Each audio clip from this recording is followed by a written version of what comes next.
Okay, Madam Chair, we are live. Thank you very much. Good morning, everyone.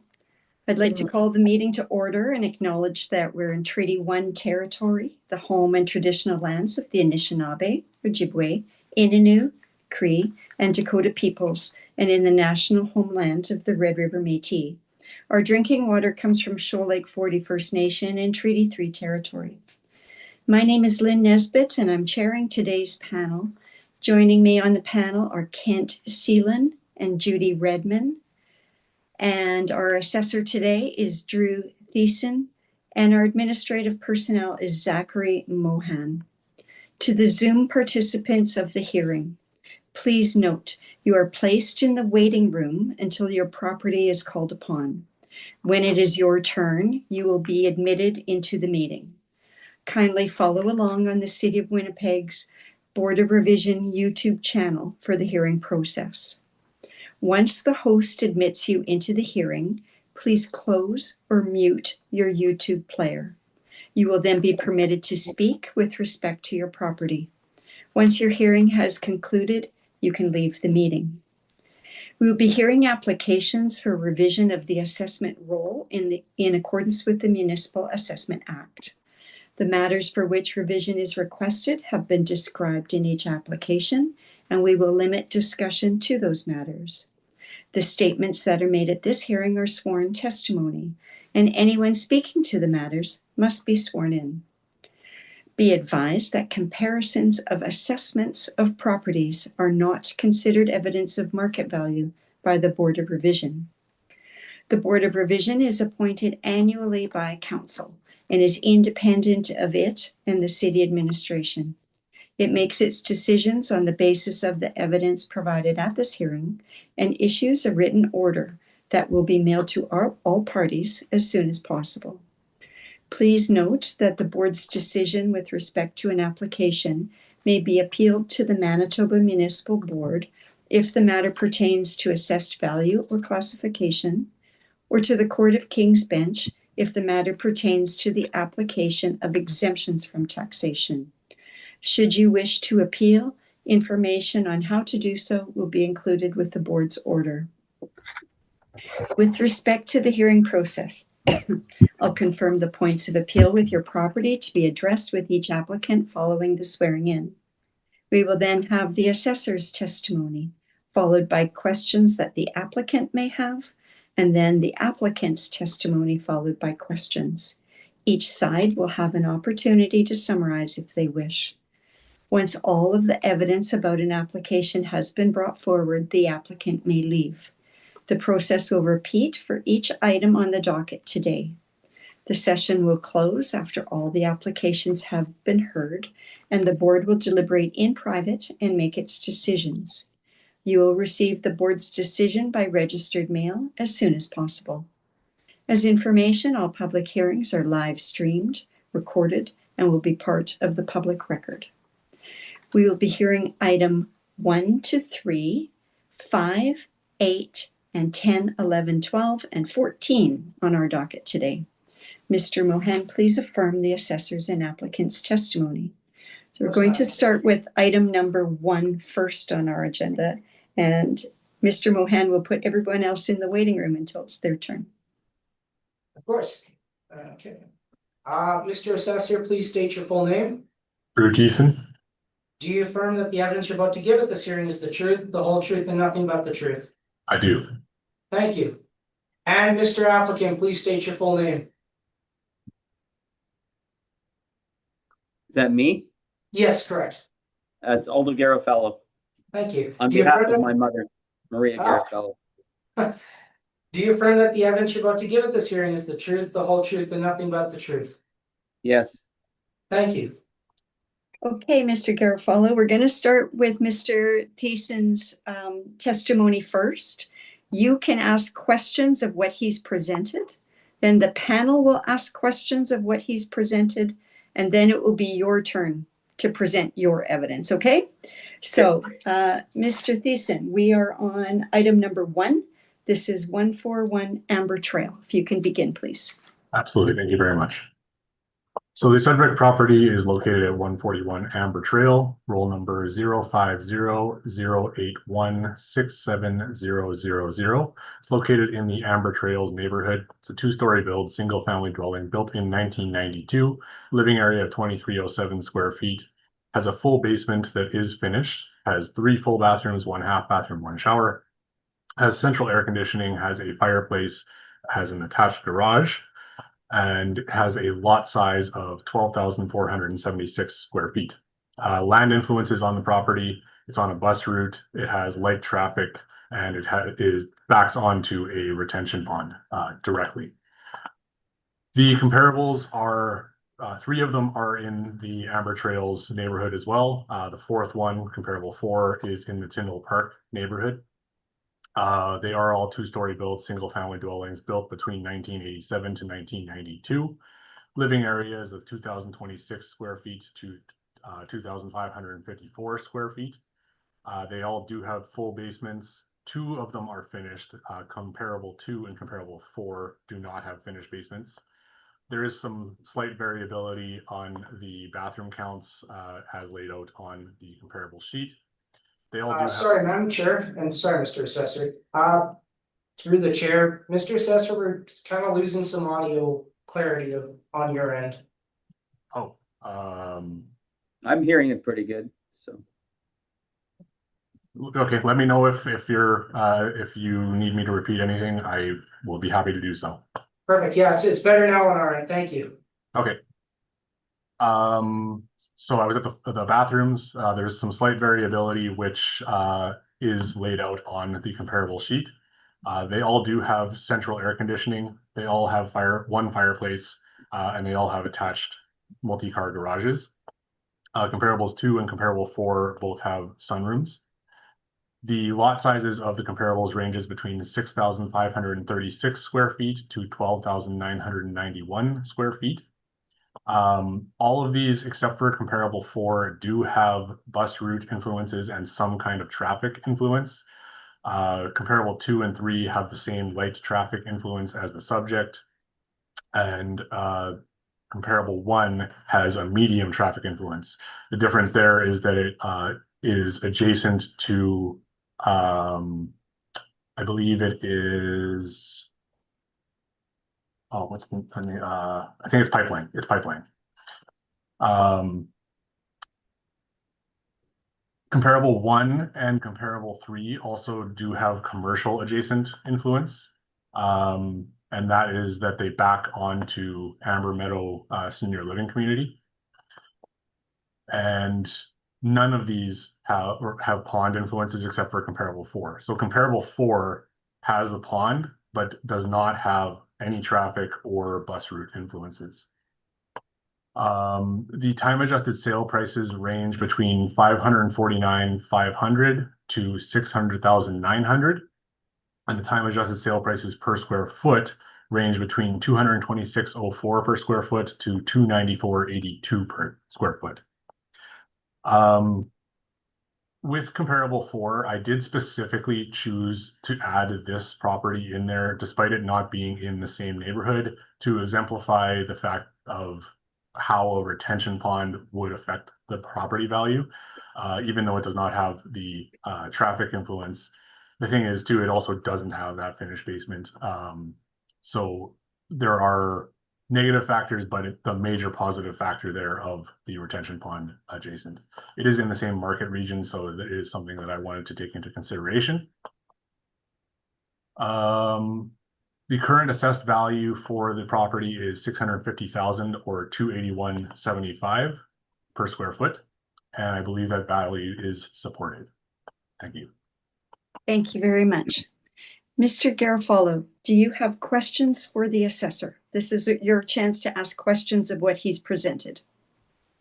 So do I get to speak later about what my thoughts are, or do I tell him now? Yes, no, you speak later about your thoughts. Right now is your chance to ask him questions. Oh, I guess about the he talks about the pond in the back. That's more of a negative because of all the geese and my mom had to put up a fence. It's more of a hindrance to have that pond back there. So I don't, is that something I would talk Yeah, about you later? can ask him if you have a question about how that No, affects you. You can ask him that. no, I'm fine with him. I'm fine. Okay, no questions then? Okay. No. All right, Mr. Seelan, questions for the assessor? Yes, you mentioned the retention bond affects the price of a house as far as the assessment value. How much does it affect the house? Like, how much does it increase the value? It's difficult to say. It would kind of depend on a number of factors, whether it's the size of the lot or the neighborhood that it's in. So I can't really attribute an exact figure to it. And it is something that would be a positive in the open market, though. People who had the alternative between a property that doesn't have a pond adjacent and does have a pond adjacent would definitely pay more for the pond adjacent. I think you mentioned a comment about Pipeline Road. Can you just elaborate further? Yeah, so that has the medium traffic influence on comparable one at 76 Ambergate Drive. It's just directly adjacent to Pipeline Road. So it is on Pipeline Road and Ambergate. It's right at the entrance from Pipeline Road to Ambergate. Okay, thank you. I appreciate the clarification. No worries. That's all my questions, Madam Chair. Thank you. Thank you. Ms. Redmond, questions? Just wondered if you have had an opportunity to get out and see the property yourself. I have not, no. Okay, thank you. That's all I have to ask. Thank you. Just following up on Ms. Redmond's question, have you seen any of the properties on this agenda today? I have reviewed the MLS listings of all of the comparables. Okay. Are all in very similar condition to the property, the subject property. They're all lacking upgrades, basically original to their original build years. Okay, thank you. I do note that all of your comparables, the time adjusted sale price is lower than the assessed value of the subject property. You've noted that there are some differences, specifically number 2 and number 4 have unfinished basements. And then there's some differences with respect to land values or land influences. So do you have, why are these the best comparables when they're all coming in at lower? What makes the subject that much more valuable than these other ones? Yeah, so a major factor is going to be that retention pond influence, as well as the size of the lot. So comparable 2 and comparable 3 are about half the size of the subject, and they lack that pond. So that's going to be major factors that do work into the market value for the property. Also, comparable 1 has that extra traffic being on the corner of 2 busy streets. With Pipeline and the entrance to Amber Trails at Ambergate. And then there's the lack of the finished basements at comparable 2 and comparable 4. So it was really that was kind of the reason why I picked comparable 4 to be in my comparables, just so that it could kind of exemplify a little bit what kind of effect lot size and pond adjacent influence would have on a property. Okay, thank you for that. And what about a finished basement? What sort of impact would that have on a value? It's definitely going to increase the value in the open market having a finished basement versus not. It depends on how much square footage there is. It depends on what kind of finishings they use as to the exact value that would affect that. But it would definitely have a positive influence. And I'm appreciating you can't give a number to it because there's so many different factors that you just mentioned. But are we looking at $5,000 or $75,000? It would in this type of build, in this type of, I don't know.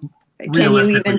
Yeah, I mean, realistically, it would probably be somewhere in the middle of that. It's certainly much more towards the higher end of that than the lower end. And it's not going to be $5,000. That would be a very, very low quality finished basement to add only $5,000 in the open market. Realistically, probably somewhere in the range of about $30,000 to $50,000 for just a basic kind of finish that is dated to that year. But that's really kind of a generalized statement, because again, it depends very much on the amount of finish and the actual finishing itself. Okay, so looking at comp one, it's roughly it's the same age. It's very close to the same size. It's got a finished basement. It does not have the retention pond, but the lot sizes are the same. So, and there's a little bit more of a commercial adjacent. But as you noted, it's like backing onto parking area, right? So, so the value there would be attributed to the retention pond, do you think? Well, it also has the medium traffic influence being at the corner of Pipeline Okay. and Amber Gate. So That's that's the one that's at the corner. Okay. yeah. And it backs on. I don't know if it's exactly onto the parking lot that you see, or I know it backs onto Amber Meadow Senior Living Community. I Okay. can't say exactly what it is backing onto there, whether it is kind of like green part of that area or an actual parking lot area. I didn't look too far Okay. into that. But there, it would be the location of the property more so than the finishings of the property, right? Because you'd see that it's generally the same type of property, finished basement, generally same size. You said original to build. The only real difference there is the location. Yeah, and it has one less full bathroom. Okay. It's a little Okay. bit bigger and it has one less full bathroom, but otherwise, yeah, very similar except for the location. Okay. Okay, thank you very much. Mr. Garofalo, now is your time to ask or to present your evidence why you believe your property should be assessed lower. I believe that it should be assessed lower. I guess the last assessment, my mother was ill, so we couldn't do anything back then. Now that she's better, I guess she brought this to my attention, and I guess her home is completely like when she built it in 1992, or my parents, nothing has been upgraded. So everything is dated inside. The only thing that was replaced was the furnace and one hot water tank. The retention pond, I think, is more of a hindrance because of all the geese that constantly come in the yard and with droppings. The traffic, it says light. I don't know if you mentioned light traffic, but it's a little bit more than light. We've got bus route, we've got school bus that come down there. So there's, that's my feeling, that everything is dated, and you can't even sell the house for what it's valued at. I think it was $650. My mother could never sell it. All these other homes are selling for a lot less, and they're the same quality of home. So I guess that would be my argument there. Is she's assessed way higher than she can even sell the house for. Because in this day and age, I guess someone coming into, if she were to sell the house and purchase it, they would gut the whole house and redo everything. She's got dated carpet back in the day and the old kitchen cupboards.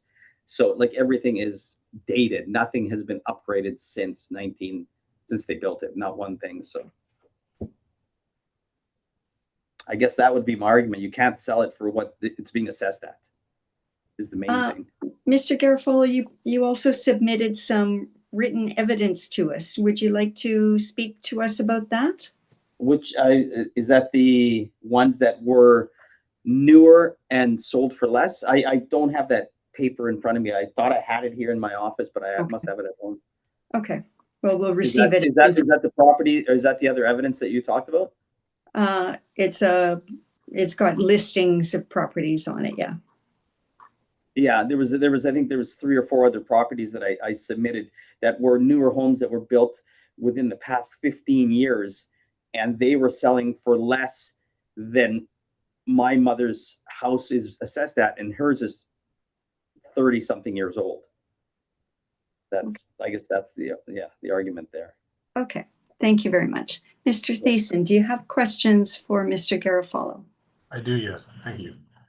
So I guess the first question I have is just related to what you had just said. So these comparables you pulled are all built within the last 15 years. Is there a reason you would choose houses built in the last 15 years and not similar? The reason I age ones? chose this is when I went through your list there that you guys supplied that list, I looked through it. I was looking for square footage and I think that was most of it. Square footage and close to my mother's house. That's what I was doing. I was trying to compare something relatively close to her home and the same size, and that's how these came up. That's the reason I have those ones.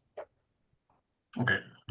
So then looking at those sales, I saw that 5 of them are built, or sorry, 5 of them were done in 2023, sold in 2023, and then 2 sold in 2024.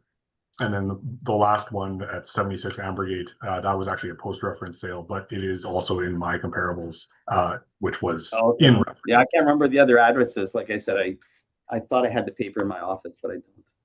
Yeah, so with those happening in mostly 2023 and 2024, did you do any kind of time adjustment on those sales to reflect the fact that they didn't sell on that reference date of April 1st, 2025?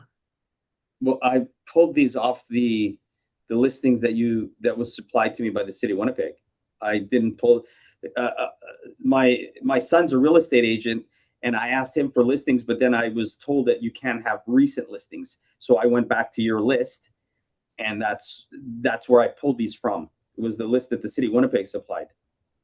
Right, but the values that you have provided on your evidence sheets with the sale listings themselves, those are all just the raw sales data, right? They're not time adjusted to bring that value to April 1st. Yeah, no, not. I guess not. No. Okay. I just. Perfect, thank you. So are you aware of any differences of characteristics between your property, the subject property, and these comparables as well? Or is it just kind of, you looked at the square footage and that was basically it? Yeah, I was just looking, and I don't know if these other homes are dated or upkept differently, but that's what I looked at. I just looked at square footage, area, and age. Okay. That was my comparison. Yeah. Are you aware if any of these comparables are adjacent to a pond or have? No, I similar never lot looked size at that. To me, the pond is more of a hindrance than anything. So it could never bring up the value of a house pond. The amount of geese and issues that they cause, it's not a bonus to have a pond. Okay. I don't think I have any further questions. Thank you. Thank you very much. Ms. Redmond, do you have any questions for Mr. Garofalo? Just one. I wondered what you feel is a fair assessed value for your home and why. Well, compared to, I guess, let me just think about that because I haven't really thought of that. Like, I'm gonna have to say, I'm gonna look at the list here, but like most of these homes are selling between 550 to 600,000. Those are the ones that I sent in. I don't know about the rest, but I am thinking if the assess should be maybe 575, just because of the fact, like we should have dealt with this the other assessment, but like I said, my mother was ill. We didn't deal with it at the time. And that's why I feel it should be there, because the assessed value, like I think she might be able to get it $600,000 for the home if she were to sell it. I don't know. So that's why I'm thinking 575 or a little bit lower would be a better assessed value. Okay, thank you very much. That's all I have. Thank you. Mr. Seelan? My questions are being asked and answered, Madam Chair. Thank you. Thank you. I just want to follow up, Mr. Garofalo. Why would you suggest it be assessed for 575 if you think you could get 600? Well, from what I've noticed, most assessments are always a little bit less than what houses sell for. If you look at all these properties, like these ones selling for 550, if you were to look them up on Winnipeg tax assessment or whatever it was, they're probably not even valued at that. They're valued less than that. Every property I've ever looked up, I've bought and sold a couple of houses. They're always lower than the assessed values, lower than the selling, just by a little bit, not a lot. Okay. Okay. I have no questions for you, Mr. Garofalo. So thank you very much for joining us today, and you'll have our decision soon. Is it through email or I guess? Mr. Moen, can you answer that? Registered mail. Correct, yes, the decision will come via registered mail, that is correct. Okay, will it come to me or to my mother's house? It'll be for the address we have on record, which I'll refrain from reading out on live. What's that? So, yeah. So it'd be my mother's house? Amber Trails? Mr. Moen, perhaps you could email your response to Mr. Garofalo? Yes, I'd like that. She's older and really slow moving to get the mail, and yeah, if you can email it to me, that'd probably be the best. Sure, I'll set up an email correspondence with you shortly. Okay. All right. Thank you, Mr. Garofalo. Thank you so much. Have a good day. You too. Have a good day, guys. Bye now.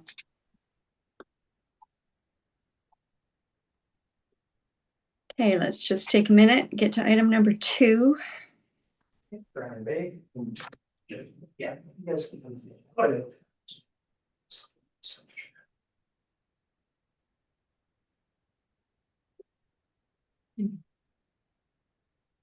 It's nice to have applicants in the room. Okay, this is item number 2, 11 Brenner Bay. Mr. Mohan, if you could swear in the applicant, please. Of course, Madam Chair. Okay, applicants, if you can just stand for me, please. Okay, I'll start with you. Mr. Applicant, please state your full name.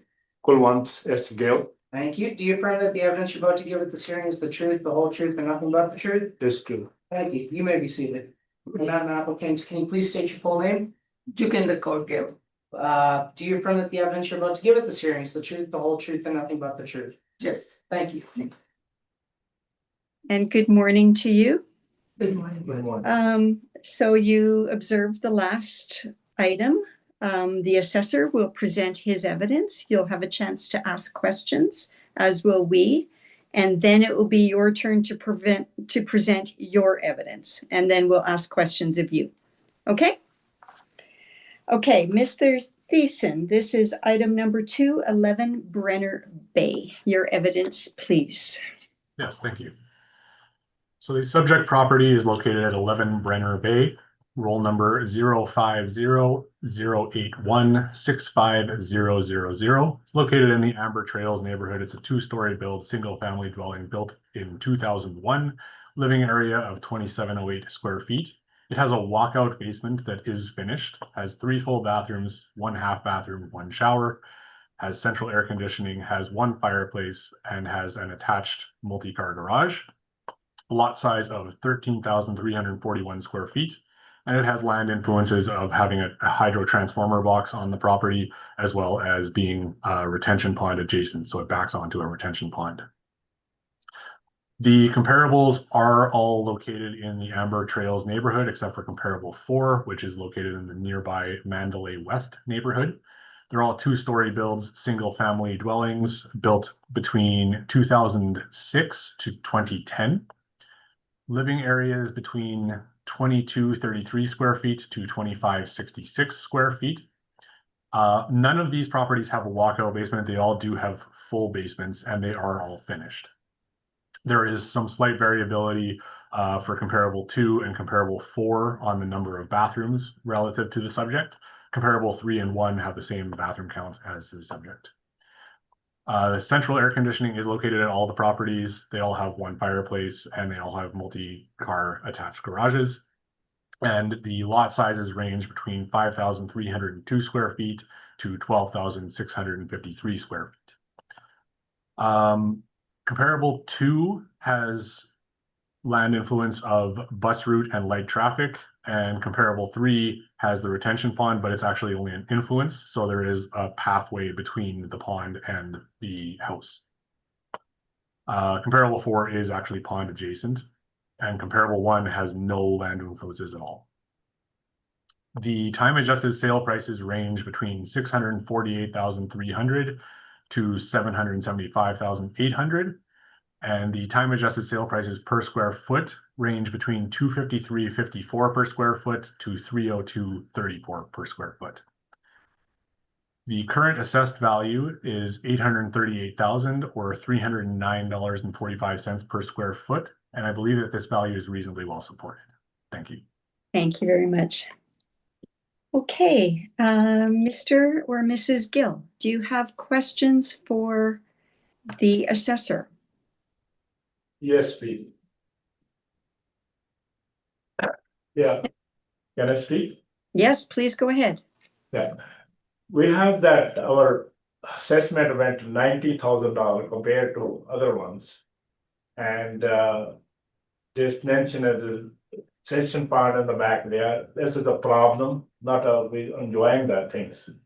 And there are geese, noise, we can't even sleep in October. And also the throwing the garbage in our driveway, we have to clean them up and the backyard. Mr. And- Gill, do you have questions for the assessor, that something you'd like to ask him? Yeah, this is this was my question that 90,000 assessment went up. And that's way too much. And we have like why, you know, that we have our garage, I submitted the evidence in there. And need of about 10, 11 years ago, I got a estimate for that. And there was about $10,000, $11,000 is to pay that. The price probably went double now to cement and everything. And also in the back of the house, our walk-out door and patio things need a $5,000 work to done and a retaining wall. Okay. Okay, the assessor has given you comparable properties, which he has indicated supports the value for your home. Do you have any questions about what he presented to you? We give them evidence there. That's none of the property is higher than ours. They have Okay. the papers in here. One property even more square foot on the other side of the lake, I mean a pond. That's a 3,100. That was a less than they got that. I don't have the rent other papers. They have the papers there. About 4 or 5 properties, and other properties are less. And also I didn't bring the addresses on my street. There were last year, about year and a half, about 4 or 5 houses are sold. One was the walkout basement bungalow, pretty big square foot. It was sold for $750. And our neighbors, next neighbor to us, he sold for $610. And other on the corner house, Amber Trail and Brenner, was sold for $620. And the front of the house, it was also sold for $620. And the way is way too much Okay. assessment. Okay, thank you very much. Mr. Seelan, do you have questions for the assessor? Yes, how does a walkout basement affect the price of a home? Is it does it add value to a home? Absolutely, yes. I Can you expand? actually, Go ahead, Mr. Seelan.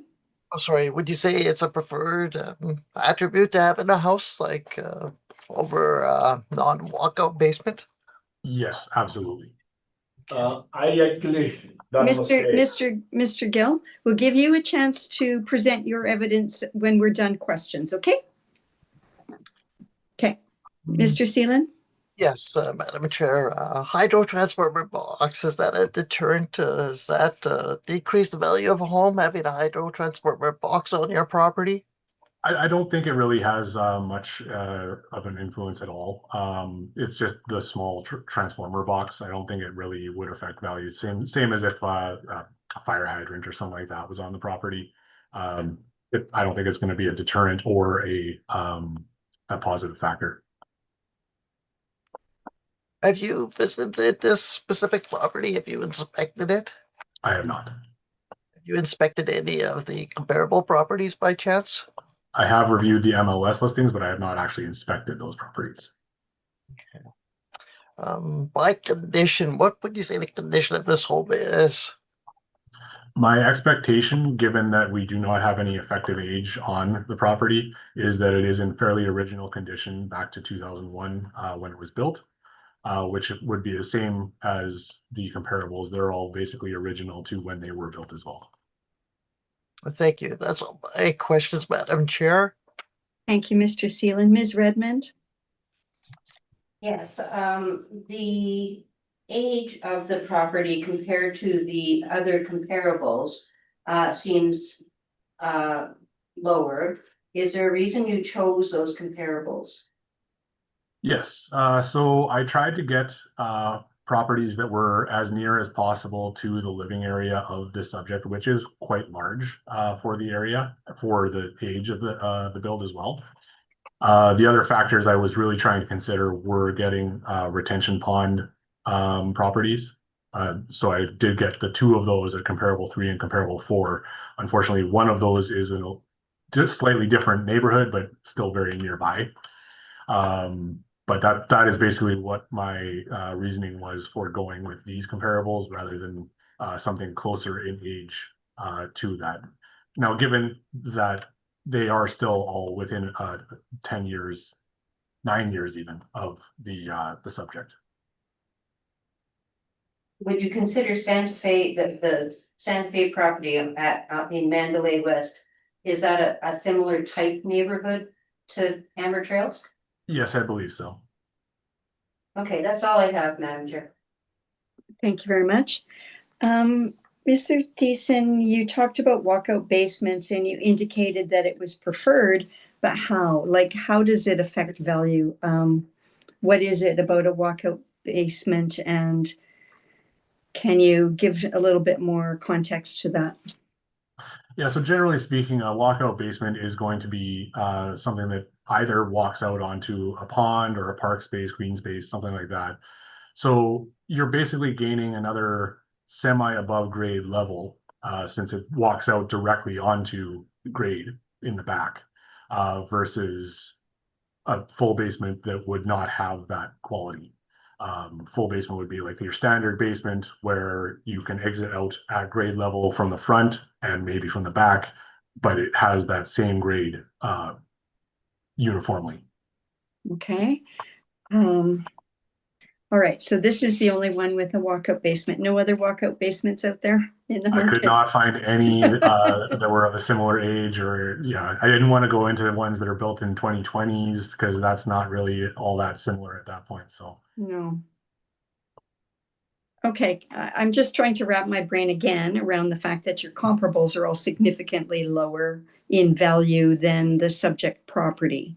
So I'm trying to sort of see where this subject property is superior to these other ones, where it would have a higher assessed value. You indicated the walkout basement is a preferred feature. You've talked previously, so I'm assuming the same retention pond is a factor. I note that Comp 4 has retention pond adjacent as well, although it's a smaller lot by about 2/3. So comments on just talking about the superiority versus like what is the factors here, the key factors that would drive the value of this one up? yeah, so for sure, one of the major factors is going to be the living area. As you can see, the range is between 2233 square feet to 2566 square feet, whereas the subject is at 2708 square feet. So, I mean, it's between 500-ish to 200-ish square feet difference. It's not insignificant, especially when you're considering the fact that there is that walkout basement that would have that added area, not the full area, but about half that area added on as well. So it's kind of like another semi grade space.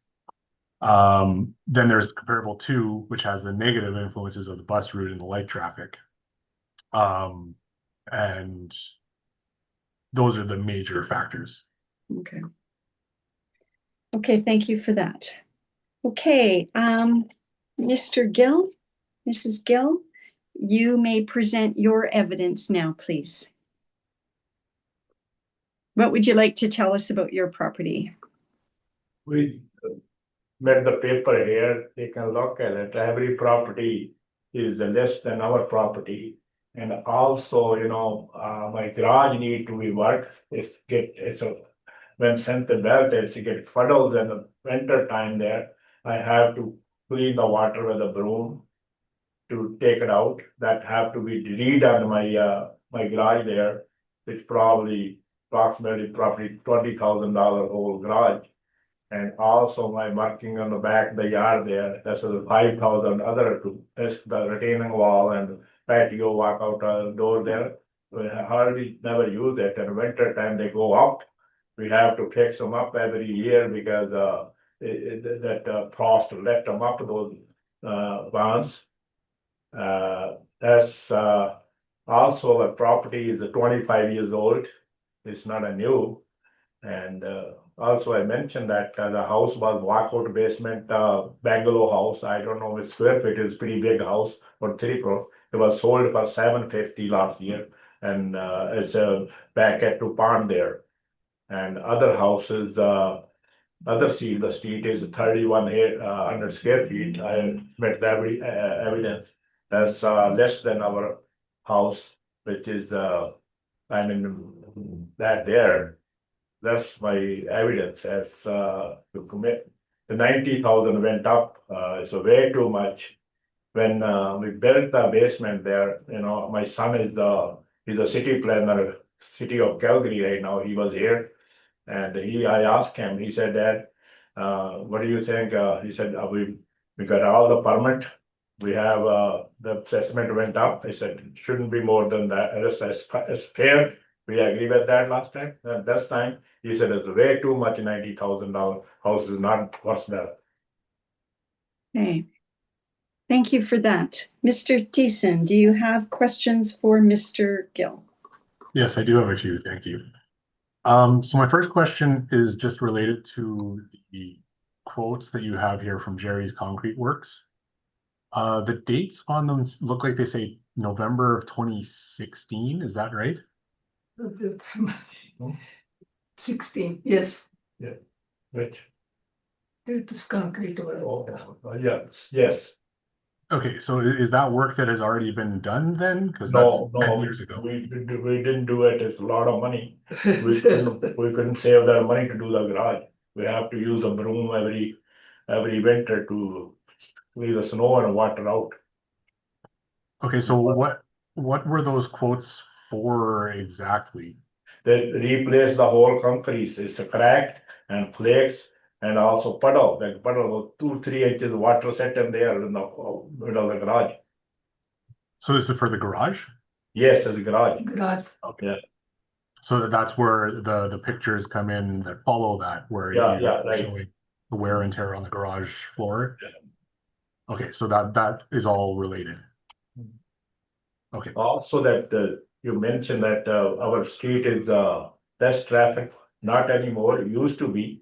I agree with it. Now a lot of school buses come there because school is closed there and a lot of traffic go through our street.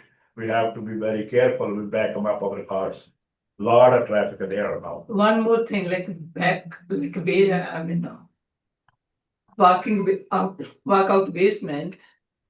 That usually those stones goes up at the winter time, summertime, and then almost every 2-3 years we have to fix that, and the retaining wall goes down. We have to fix that. And is that what you're showing in the pictures where you're actively Yes, working on yes, those yes, things? yes. So that'll be done before the end of the year, is that? Yes. Yeah. Yeah. Okay.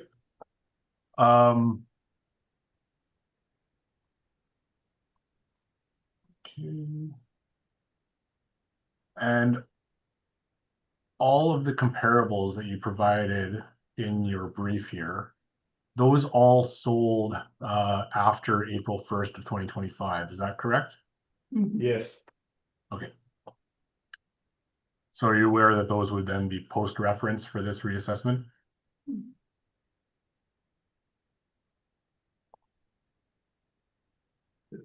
Okay. And then the last 5 pages of your first brief, the 121 Amber Trail, 141 Amber Trail, 76 Amberstone, 153 Amber Trail, those are all just comparing assessed values. Is that correct? yes.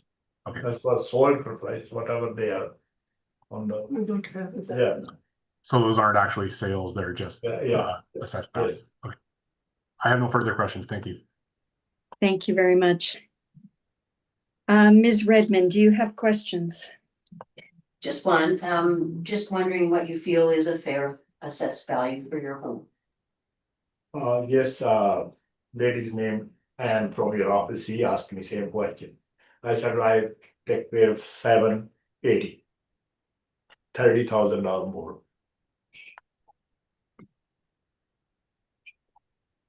And thank you, and why do you feel that? Because my agent told me that the house is a little bit bigger than, compared to all the property except a couple over there. And, yeah, that's 30,000 and not more than 30,000. Okay. Yeah. Thank you, that's all I have. Thank you. Mr. Seelan? Apologize, I didn't quite catch the value. Could you just repeat it? 780. 780, thank you. 80,000, 780,000. Thank you. With respect to the quotations, you have 2 quotations here. Are they for 2 different approaches to fixing your garage floor and driveway? Sorry, I didn't understand the question. No problem. I'll just repeat again. You have 2 quotations from Jerry's Concrete. One is for $7,240 plus GST, and the second was for $9,530 plus. This is all one code, there are 9,095 or something there in the back, if you have a paper, 95 something. That's right. 9,500 something, yeah, all same time. You'd have to do both of them or just one of them? One. One. One Okay. time, yeah, that time. And I Okay. couldn't spare the money to fix that thing. Okay, so you would have just had one cost back at that time. Yes, but now I don't know how much it's gonna be. Maybe price went double, concrete, everything. Mhm. Besides the concrete, is there any other deficiencies in the house? Like significant deficiencies in the home? No, not really. Just back the yard there, fixing the retaining walls and stuff, yeah. Do you have any quotations or cost estimates for the retainer wall repair? One people came there, they said it's everything $5,000. Estimate. We don't have the paper, but they told us. If I asked you what you felt the condition of your home was, what do you feel the condition of the actual house is? Is it fair? Is it good? Is it excellent? What would you say? It's fair, I guess, we haven't painted the house yet. It's 25 years, need some paint work too. And, but that's about it, other than we just using that, Because now we are 2 of us, yeah, so we are retired. kids moved, we are retired now. My son moved to Calgary, then we are 2 of us in the house there. Yeah, we are both retired. Yeah. Thank you. That's all my questions, Madam Chair. Thank you. And I have no additional questions either. So Mr. Gill and Mrs. Gill, thank you very much for coming in today. We appreciate we appreciate you talking to us, and you'll have our decision by registered mail very soon. Okay, thank you. Okay, thank you. Thank you. We can go. Yes, Okay, thank you very much Thank for you. your time. have a good day. Yeah, Same to you. thank-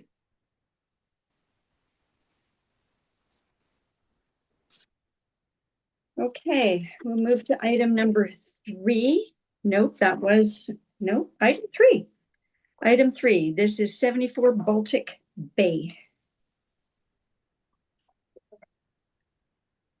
Okay, all right.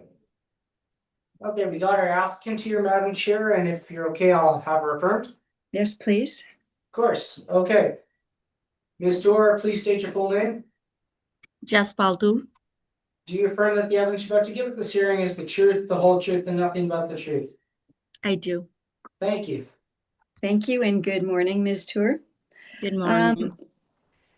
Mr. Thiessen, we are on item 3, 74 Baltic Bay. You may begin, please. Absolutely, thank you very much. So the subject property is located at 74 Baltic Bay, roll number 050-093-65500. It's located in the Amber Trails neighborhood. It's a two-story build, single-family dwelling built in 2011. Living area of 1918 square feet, full basement that is finished, has 2 full bathrooms, 2 half bathrooms, 2 showers, has central air conditioning, has 2 fireplaces, and has an attached multi-car garage. The lot size is 4673 square feet. The comparables are all located in the Amber Trails neighborhood as well. They're all 2-story builds, single-family dwellings built between 2009 to 2014. And they have living areas between 1891 square feet to 1939 square feet. So very tight square footage to the subject. They all do have full basements. They all have finished basements as well, except for comparable 3, which does not have a finished basement. There is some slight variability to the bathroom counts as laid out on the comparable sheet. And there is central air at all of the properties. All of the comparables also do have only 1 fireplace relative to the 2 that is at the subject. They all do have attached multi-car garages, and the lot size ranges between 4724 square feet to 6164 square feet. Comparable 1 and 2 both have hydro transformer box land influences. The other 2 properties, like the subject, do not have any land influences at all.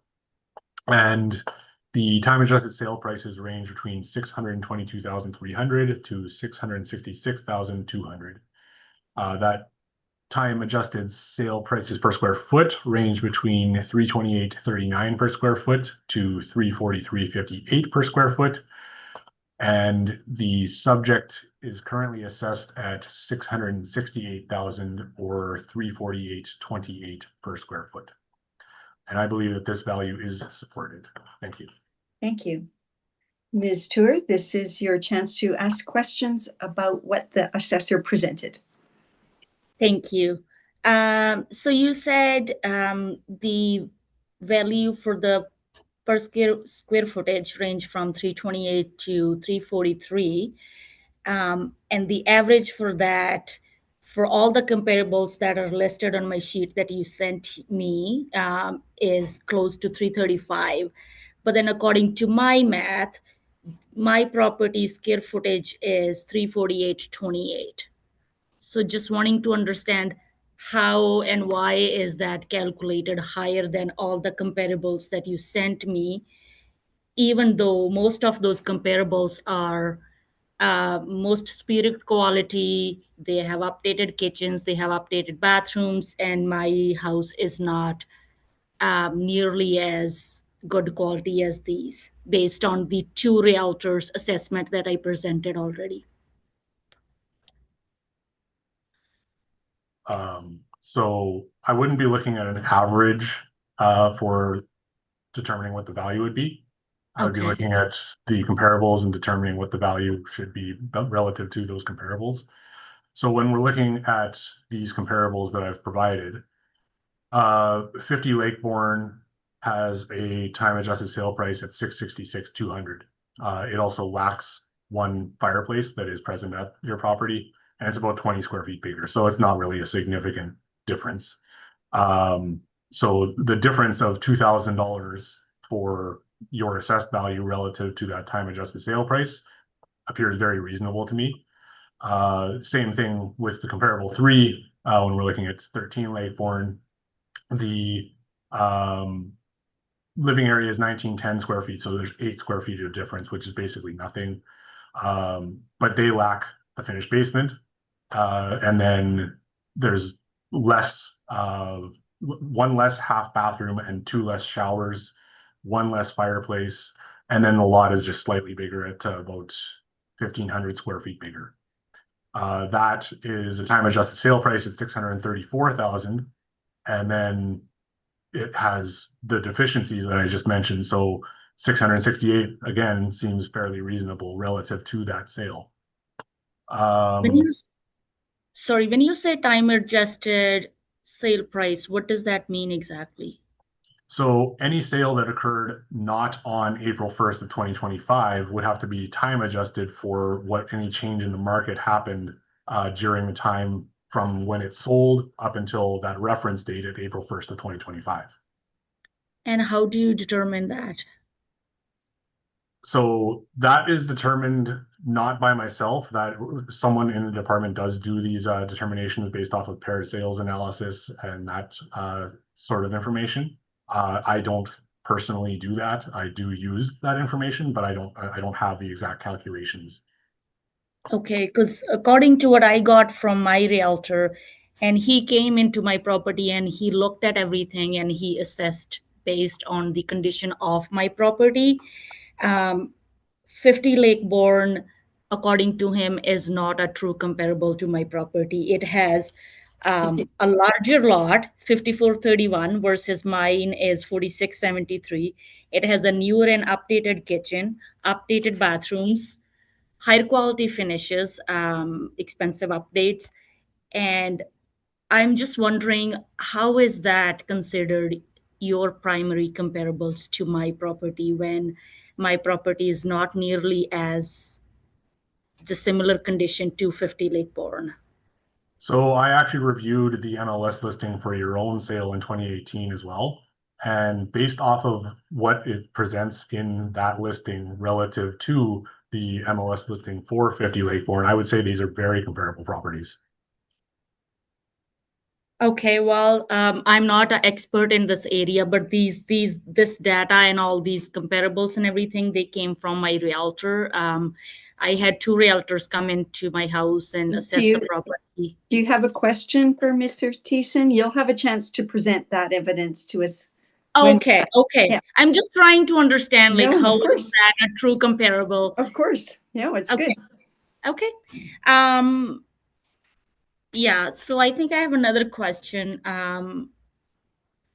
Just one sec, just looking at my notes here. Was there a reason why 114 Darbret Bay was not included in the comparables? According to the data I got from the realtor, 114 Darbret Bay was the truest comparable to my property. I used sales that I believed were good comparables for your property. I used ones that I believe are representative of your property, given any differences between the properties taken into consideration as well. Okay.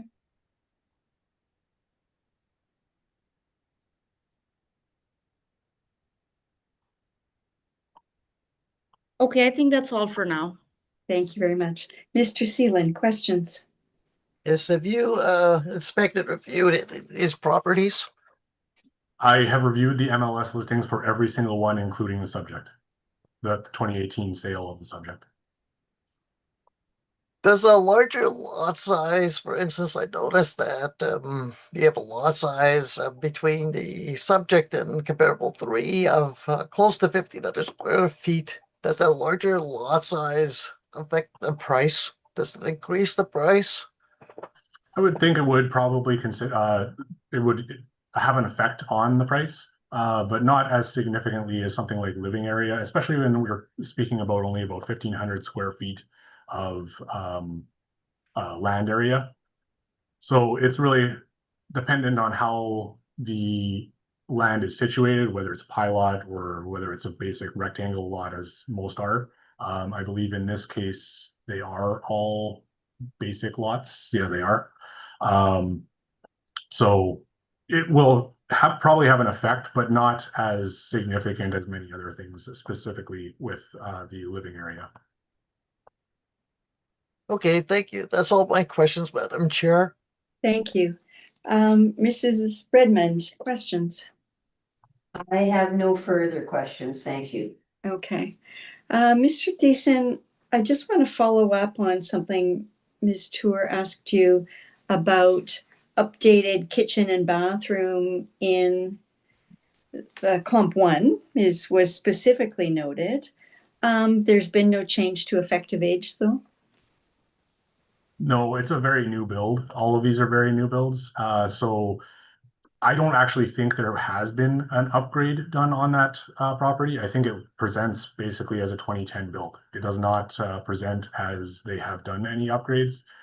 And the MLS listing, from what I recall, does not actually specify that they did any remodel of the actual kitchen or anything else.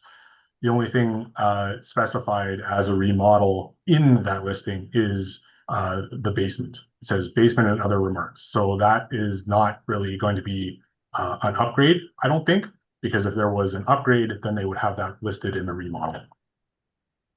Okay. Okay. I don't think I have any questions then. Any additional questions? So thank you. Thank you for that. Ms. Tour, your evidence, please.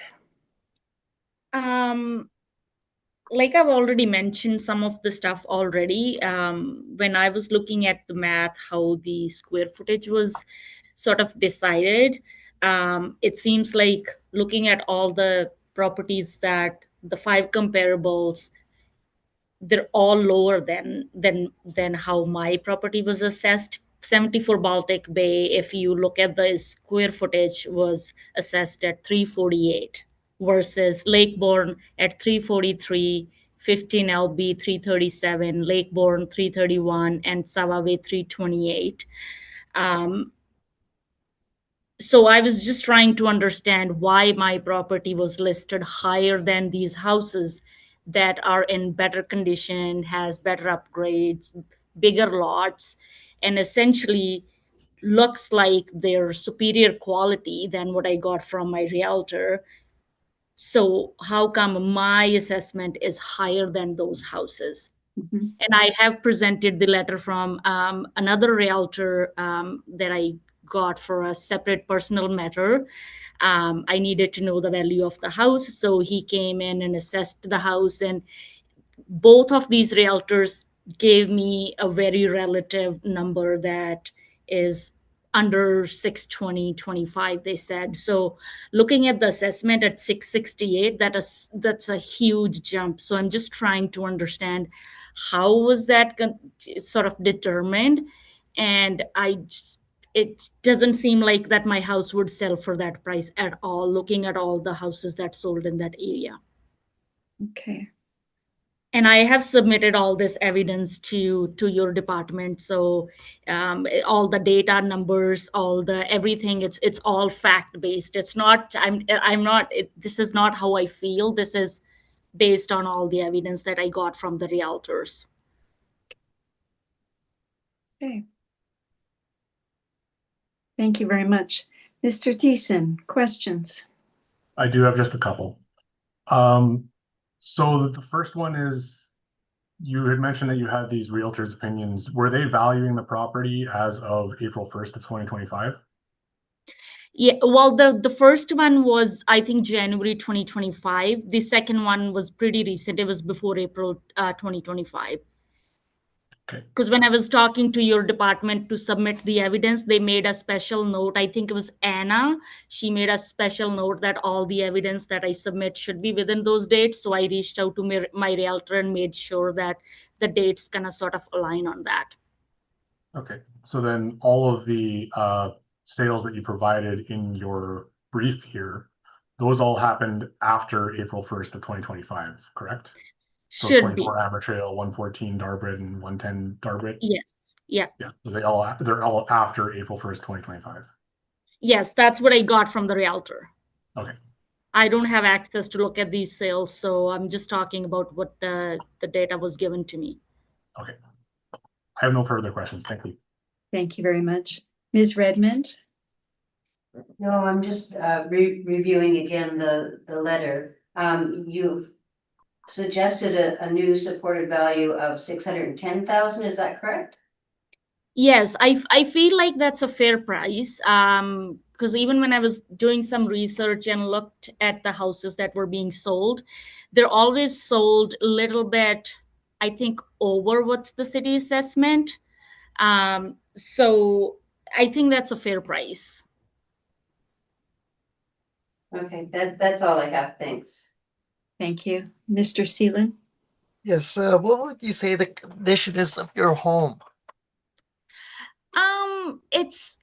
It was pretty great when we bought it about 8 years ago, but it's like it needs a new paint, it needs a new kitchen. I had some plumbing work done, so it looks like it needs a lot of work. And I'm a single mother, so I haven't done any of the changes to the house. It's just I feel like it's not as superior as the other houses look compared to my house. Mhm. Is there any major deficiencies like foundation, driveway, or anything with the home at all? Sorry, Do you can have- you say that again? No problem. Do you have any major deficiencies with the home? Is there anything with the foundation, driveway, anything like that? Furnace, anything, roof? Not that I know of. I think I might have to replace the roof because last year my neighbors had to replace it and the guys were over. I asked them. I might have to replace that, but other than that, nothing that I know of. Okay, thank you. That's all my questions, Madam Chair. Thank you. Thank you. Thank you very much. I have no other questions for you, Ms. Tour. So thank you very much for coming today, and we'll have our decision to you soon. Thank you so much for taking the time to meet with me. Thank you. Okay, bye now. Bye now. Have a good day. You too. Okay, we are on item number 5. Okay, we have just admitted the applicant into the meeting. Mr. Warhoff, just seeing if you're present.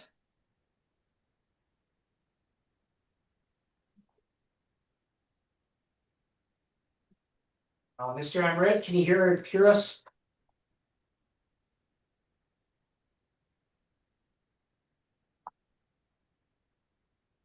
Oh, No, Okay. quite all right. Before we start, we will just get you sworn in, okay? okay. Mr. Warhoff, please state your full name. Do you affirm that the evidence you're about to give at this hearing is the truth, the whole truth, and nothing but the truth? Thank you. Thank you. Okay, we'll move to item 5. This is 10 Marcellus. Am I saying that right? Close? Believe it. Marseille. Okay, I was thinking Marseille. Actually, that was my first thought. Okay, Mr. Assessor, please begin. Yes, so the subject property is located at 10 Marseille Close. It is rule number 05009167300. It's located in the Amber Trails neighborhood. It is a cab overbuild, single family dwelling, 2002 year built. A living area of 1813 square feet. Has a full basement that is finished. Has 2 full bathrooms, 1 half bathroom, and 1 shower. Has central air conditioning, no fireplaces, and has an attached multi-car garage. Lot size is 5338 square feet. The comparables are all located in the Amber Trails neighborhood and actually are very, very close to the subject property. The building types are all cab over single family dwellings, built between 2002 to 2004. And the living areas range between 1634 square feet to 1794 square feet. They all have full basements that are finished. And then there is some slight variability on the bathroom counts that is laid out on the comparable sheet. They all do have central air conditioning. Comparable 1 and comparable 3 also have 1 fireplace each, whereas comparable 2 and 4 do not. Not all of the properties do have multi-car attached garages, and then comparable one also has a sunroom. The lot sizes range between 5,575 square feet to 15,031 square feet.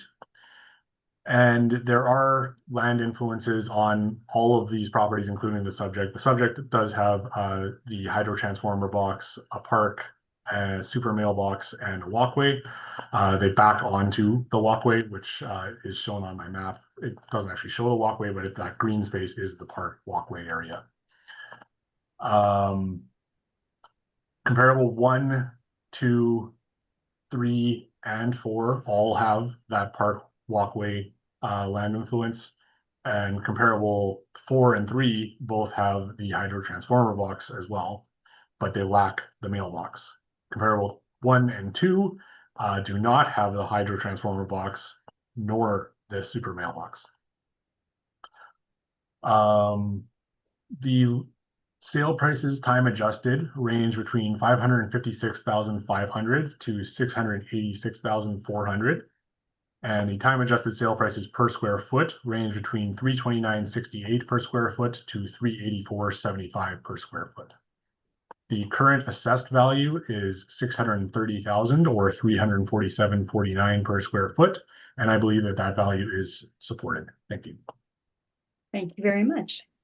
Mr. Warhawk, do you have questions for the assessor?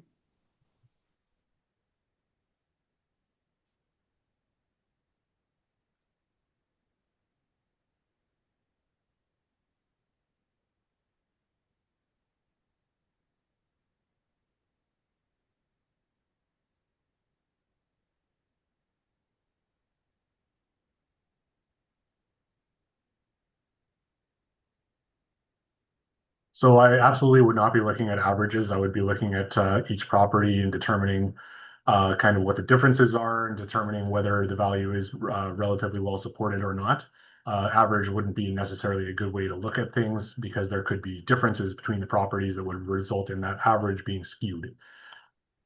So all of these builds are original basic builds to their age, 2002, 2004, so right around the same age as your own property. I'm assuming that your own property is in similar condition. We don't have any kind of effective age on it or anything, so I don't expect there's any major upgrades or any major changes that have occurred over time. I believe that this is probably basically original to 2002 as well. So with that being taken into consideration and taking into consideration the differences between the properties, so things especially like living area, which yours is the biggest out of all of these properties, taking that all into consideration, I would feel that the value is supported based off of that information.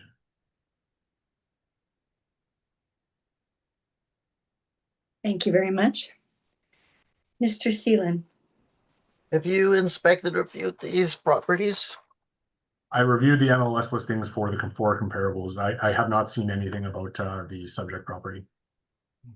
I'm going on the assumption that it is in original condition, given that it is built in 2002 and there's no effective age. Okay. Super mailbox, does that affect the value of a home having that? I am honestly not entirely sure. It's hard to say. Okay. Thank you. That's all my questions, Madam Chair. Thank you. Ms. Redmond? Just a couple quick ones. In comp 1, there is a fireplace, and actually comp 3. And there is also a sunroom in comp 1. What would that add to the value of any home? So fireplace is going to be fairly negligible. It's going to be definitely less than probably $10,000. It depends on the situation, but realistically, I would say that's probably realistic. Sunroom, that's going to be highly dependent on size and kind of how it's finished. So I can't really say for sure a definitive value on it. Okay, that's all I have. Thank you. Thank you very much.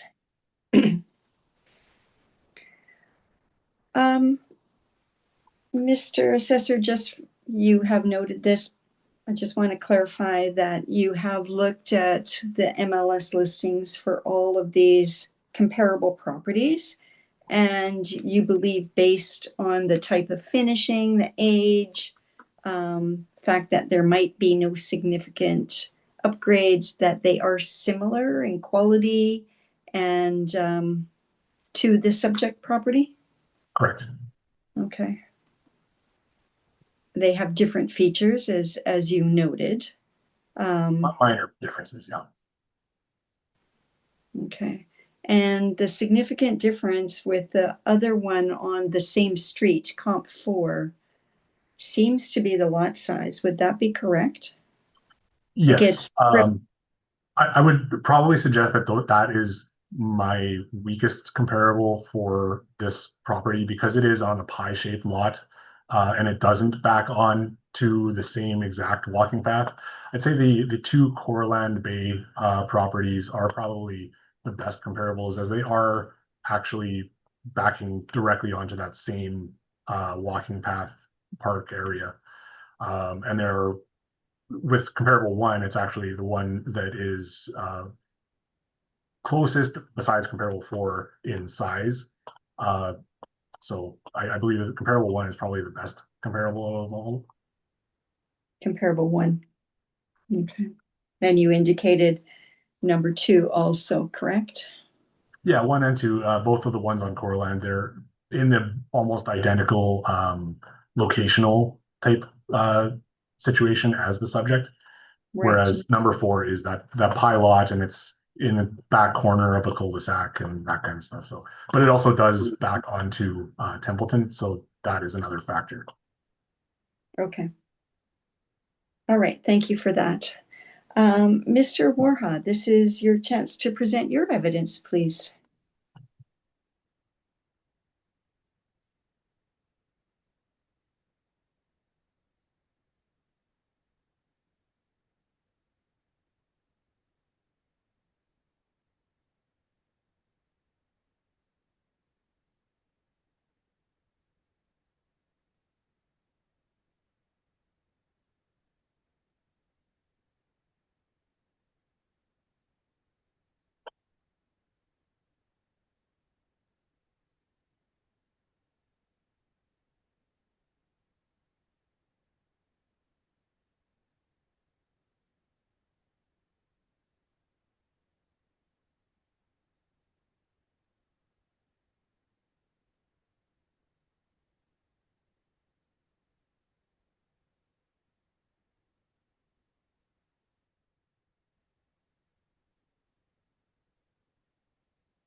Okay.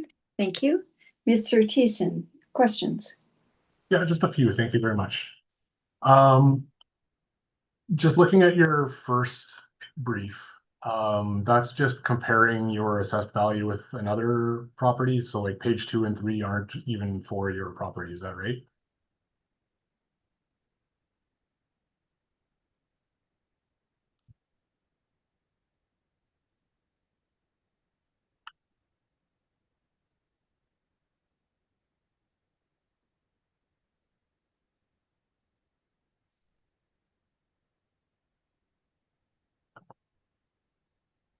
Okay, so just wanted to make sure that those are for a completely.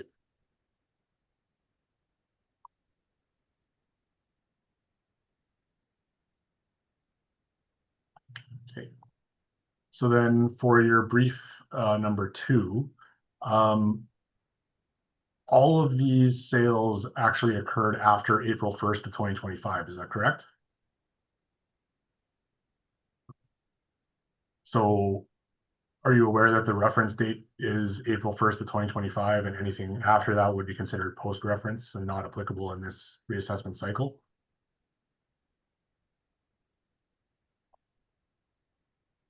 And then you mentioned that your neighbor property sold as well. Was that also after April 1st, 25?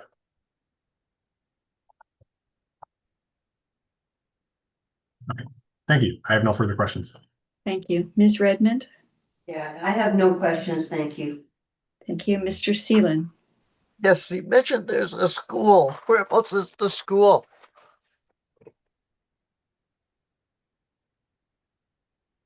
Okay, so it's is it off of Navarra Drive in Templeton? Is okay. Which school is that school? It is a okay. Thank you. That's all my questions, Madam Chair. Thank you very much. Okay. And my question was also with respect to the sales. You noted that they are fairly recent. They're not prior to April 1st, 2025, correct? Do you see that okay, no, I don't have any other questions then. What value were you seeking, Mr. Warholm?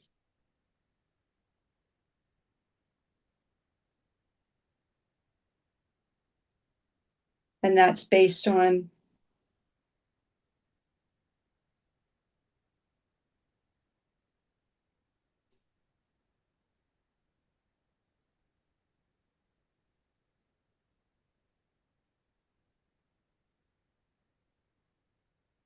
okay.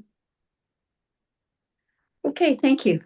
I have no other questions, so you will receive our decision by registered mail shortly. Thank you. Thank you. Have a good day. Okay, we are halfway through our agenda right now. I propose that we take a 10-minute break. Does that work for everyone? We can resume at, well, how about we resume at 10:35, a 12-minute break? Thank you, Madam Okay. Chair. Okay, Thank 10:35, please. We'll just take a quick recess. Okay, Madam Chair, we are live again. Thank you.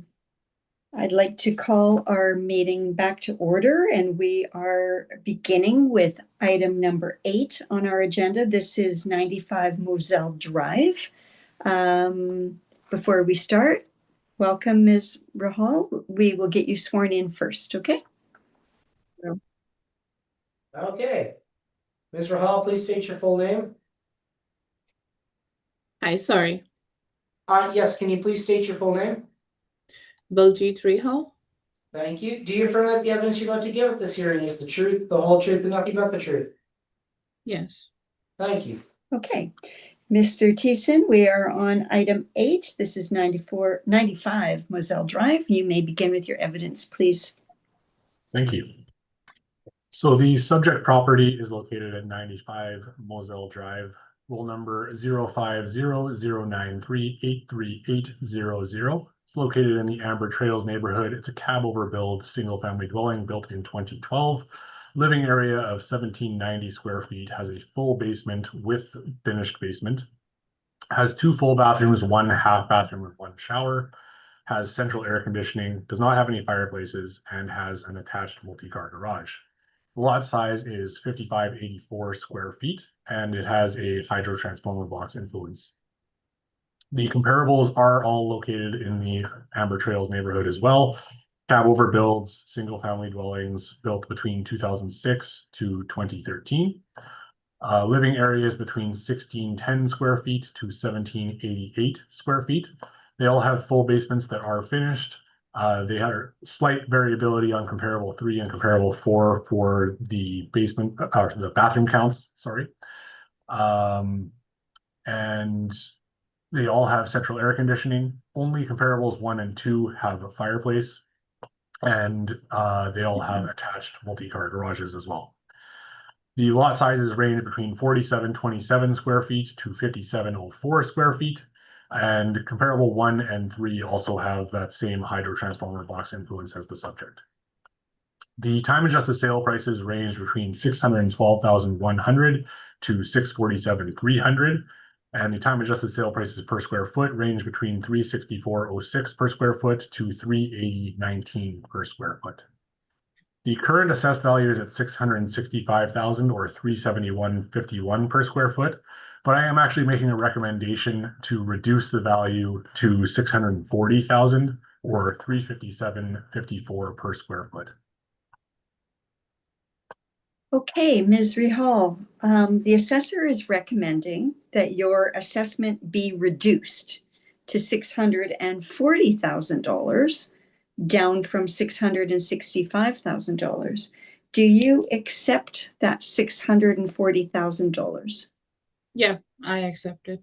Okay, thank you very much for that. Quick and easy.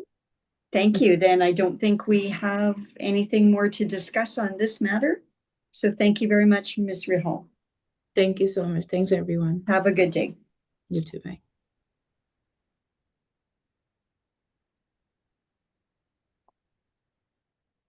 Okay. We'll go to item number 10 on our agenda. This is 6 Frog Plain Way. Mr. Mohan, do we have an applicant present for this one? No, we do not, neither in Zoom nor in person. Okay, let's move item 10 down to the end of our agenda. Number 11, item 11, 7 River West Road. Do we have an applicant present? Unfortunately, the same, neither on Zoom or in person. Okay, we'll move item 11 down to the end. Item number 12. This one we do indeed. I'll admit them now. Okay, thank you. Of course, okay. Okay, Mr. Skirtu, can you hear and see us okay? Hello, hello. Hello, Can you hear me? we can hear you, we just can't see you just yet. Okay, just give me a second, because I was waiting for quite a while. Yes, you would be. Sorry about I had to that. do some work. Okay. Okay, just give me Okay, a before we- second. Yeah, we can see Wanna you, we can switch hear to- you. Okay, headset and headset. Yeah. Okay, Okay. so before we begin, we'll ask Mr. Mohan to swear in your testimony, okay? Okay. Mr. Skirtu, please state your full name. My name is Victor Skurtu, Do you and affirm that the evidence you're about to give at this hearing is the truth, the whole truth, and nothing but the truth? yes, I'm gonna tell only truth and nothing else than truth. Thank you. Thank you.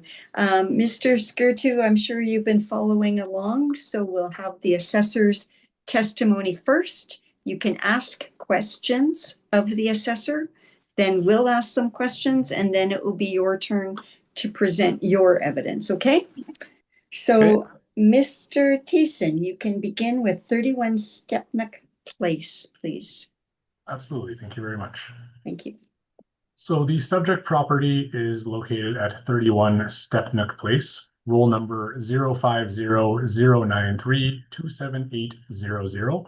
It's located in the River Grove neighborhood. It's a one-story build, single-family dwelling built in 2011, living area of 1967 square feet.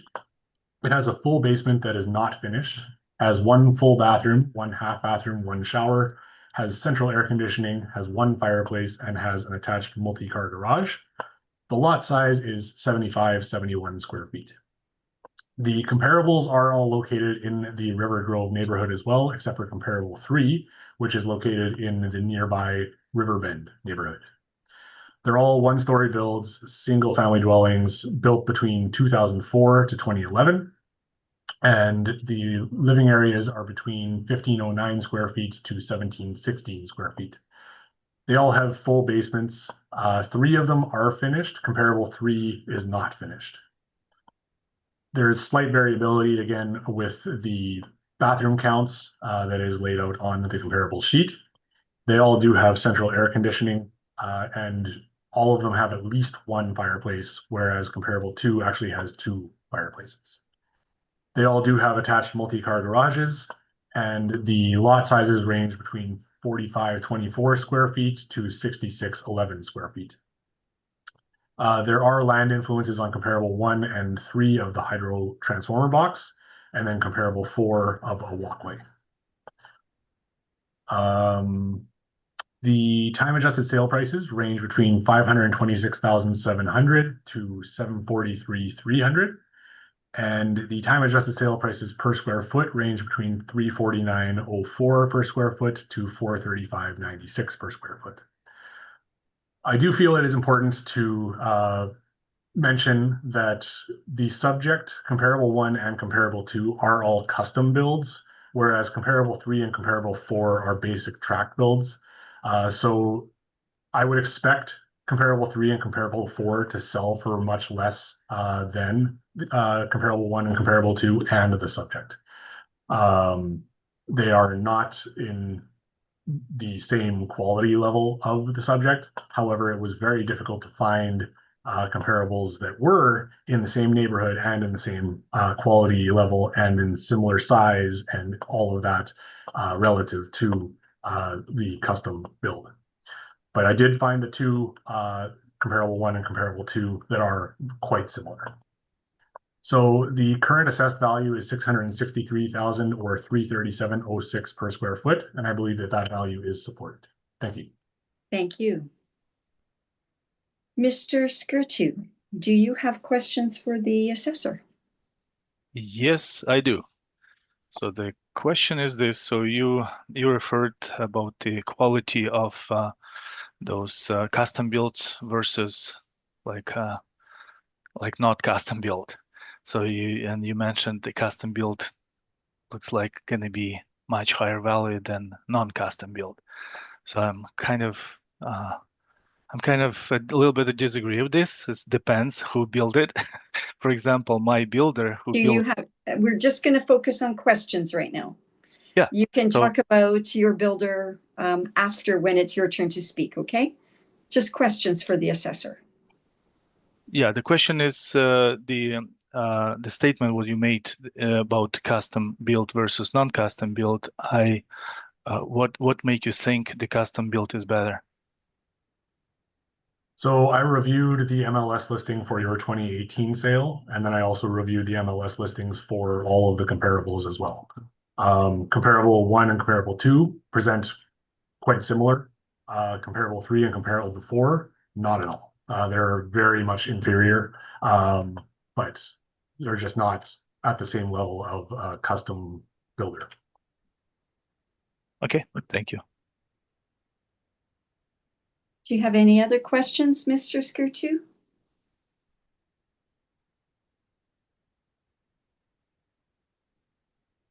Okay, Ms. Redmond, do you have questions?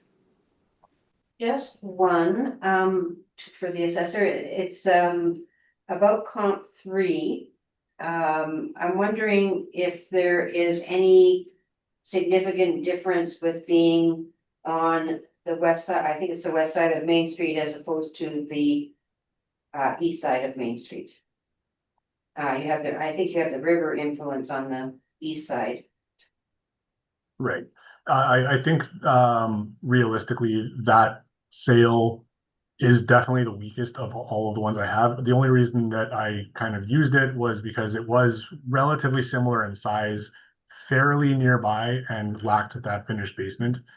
It was, like I said, very difficult to find comparables that are true comparables for this property as a custom build in that neighborhood. However, I did find the comp 1 and comp 2 that are quite similar. Okay, that's all I have for now. Thank you. Thank you. Mr. Seelan? Yes, just for clarification, so the subject property is a custom built home? Correct. Okay, thank you. That's all my questions, Madam Chair. I appreciate it. Thank you. Thank you. Mr. Thiessen, were they all the same builder? No. Comparable 1 was built by Summerview, comparable 2 is built by Prelude, and the subject is built by Prelude. So 2 and the subject are built by Prelude. Yes. And when you say they're not at the same level, when you reviewed the MLS, what do you mean by level? Can you give us some examples of the differences? Well, if you're familiar with builders at all, comparable 3 was built by Qualico in 2004, and comparable 4 was built by Global Homes. They're just not near the same quality of builder. They don't use the same quality in their work, the same quality of materials. It's lower grade tract homes. for both of them. So it really relates to the quality of materials and the quality of the build just generally, right? Yeah. So quality of build can you give me some examples? So just looking at the subject, I have the MLS here. So it mentions acrylic stucco, cultured stone columns, pot lighting, tri-pane windows, and maple cabinets, and heated floors, and granite kitchen, and various other things like that. Whereas the other ones, the tract homes, I would expect, I don't recall exactly. I looked at it before, but I don't recall at this moment. But I believe that they were probably laminate countertops and like laminate flooring or vinyl flooring, very basic builder quality. Okay. Okay. I think I understand that. Okay, I have no additional questions. So Mr. Skirtu, this is your opportunity now to present your evidence, please. Okay, thank you very much. So, of course, we're just going to step back a little bit about the quality assessment. So it is very subjective, and that's my opinion and strong opinion, because again, this builder, he built two houses side by side, my house and the house across the fence. And all the garbage what he made on the first house, he brought into my property and dumped it. So as a result, this whole soil is dead. I can't plant anything, and the grading was done so badly. So one side of this house, I had to do at most what I could do in this case to a little bit re-level it, just to let the water to go out of this side of the house. So that's why I'm talking about the quality. Yes, materials were good, but looks like some of his contractors, what he hired, probably had crooked hands.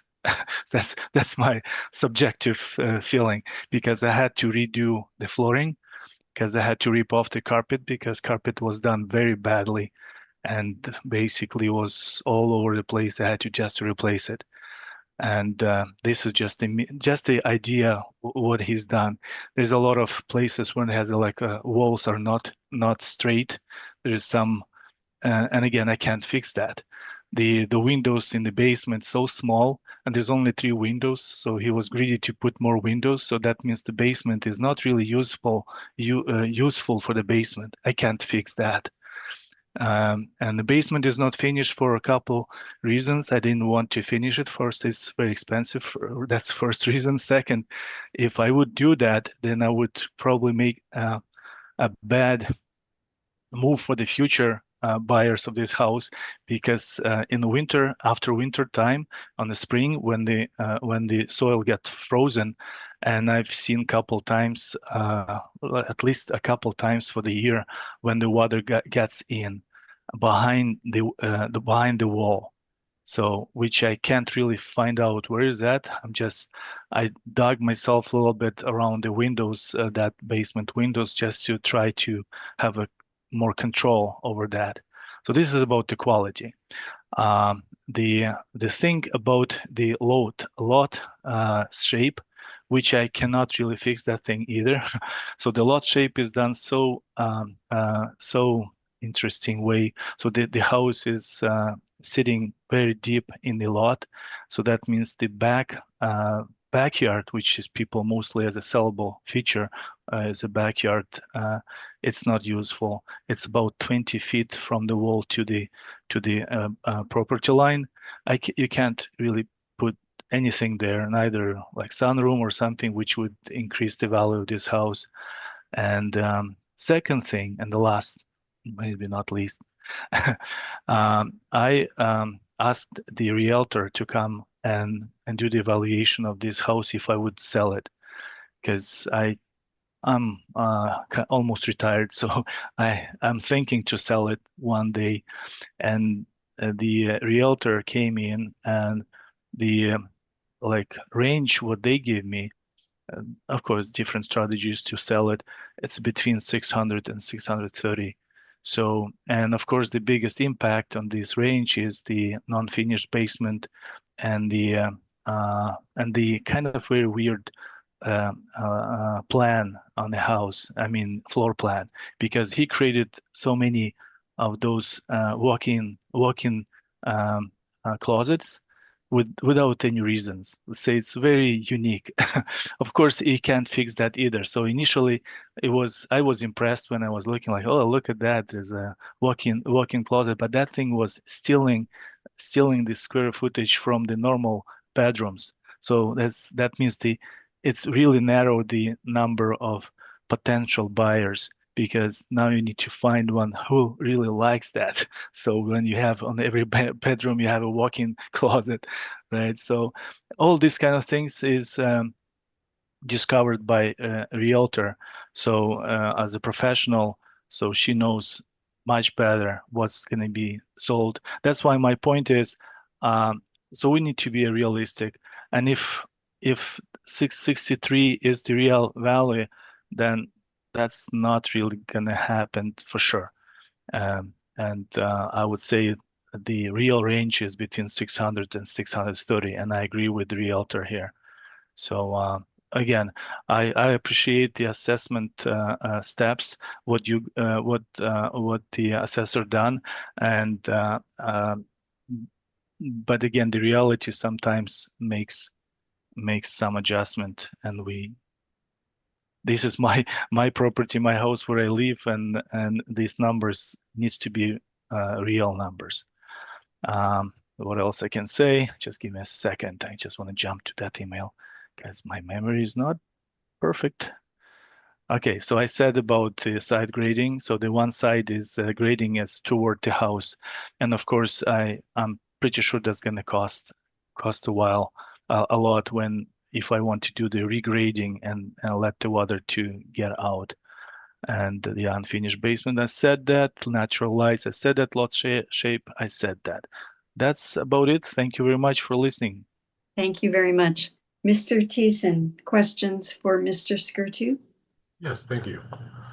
So just one thing you kind of glanced over, you had mentioned that you upgraded your flooring since your purchase, is that right? It's kind of upgrading, but it's not really upgrading. I just fixed the thing which was completely ruined, the flooring, because it was done so badly. That's why I was mentioning about the quality of the custom builders. This is why I'm saying. And actually, this custom builder, he ran away from this area because many people were trying to chase him. Okay. And then in the market analysis that you had provided from a realtor, all of those sales that are referenced in that document are after the April 1st, 2025 reference date. Is that correct? Yes, that's correct. Yes, I know that. But again, I can answer this question a little bit wider if you allow. So the market is not really a clear currently. You can't say the market is much better, because I'm working in this area for quite a while. I'm doing some programming work, so I know what's the market look like from inside. So basically, overall market is perfect in Winnipeg. Yeah, but if you take a look at the specific properties, then you may find that's not quite correct. So again, I'm not going to tell my potential buyers, hey, look at the market. They will come and they will see. Right? So that's basically my answer. Okay. Now in your other brief document, you mentioned that the backyard can't be used for typical outdoor living space. But in the photo that you provided also in there, doesn't it show a deck and a light frame gazebo, as well as a fire pit area, and then like an L-shaped grass and rock area? So isn't that kind of pretty typical for? I tried. Yeah, I tried to do my best to kind of make the thing useful. But again, if you the price tag on this house, let's say like even 600, it's a between a very bad location for the price, because the people who has more money, they will not buy this house because it has not much, let's say, area to improve or area to use. The people who has less money, they will not buy this because it's too expensive, right? So that's why I put at least what I could do to kind of bump up the value of this house, but not spend crazy amount of money. So this is whole thing what was done just to fixing the previous, because the previous picture, if you can take a look before we bought this, like 2015, you will see the still deck is still there. But what I bought, like 1000, I bought this framed, how it's called, framed like metal kind of gazebo, just to have something to cover that side of the deck. And because again, it was so unleveled, so I had to scrape the grass and scrape some soil. That's why I found it's all clay. There's no way to do. This poor guy who helped me, so to put those rocks and that thing, and I don't believe he will he will come back to me in any other time, because it was very, very complex to do this kind of adjustment a little bit, just to take this. The water was standing on that side as well. So that's another reason why I had to reshape a little bit that backyard. And yes, it does improve a little bit of the quality. That's why the realtor looked into that side. She said, like, okay, the backyard, I have no questions. Even the shape of this backyard so narrow, but you've done at most what you could do to make it a little bit more attractive. So again, but the shape I can't fix. I could do some other things which kind of cosmetic, but if you want to do a real thing over there, let's say just to put a sunroom or put the, I don't know, for kids, if you want to put some pool, above ground pool or something, there's no way to do that, right? So that means whatever you can get is just a little gazebo, not a big one, just a little one, like 12 by 12. This is what I put there. And that's about it. And again, it's all about opportunities. You don't have much opportunities on this backyard to make it useful.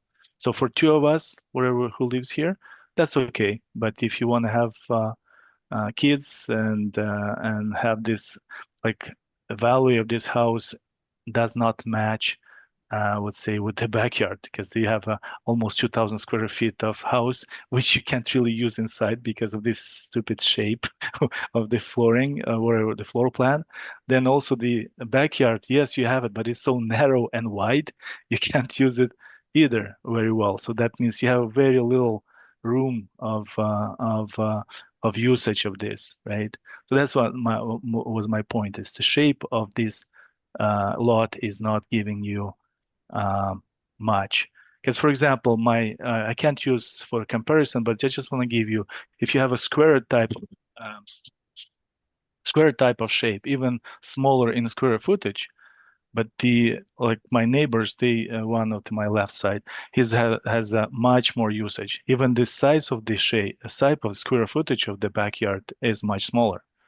But he can put whatever he wants there, because everything is, I can't, because this 6 feet you have to have from the side, from the fence, and there's nothing else you can do there, right?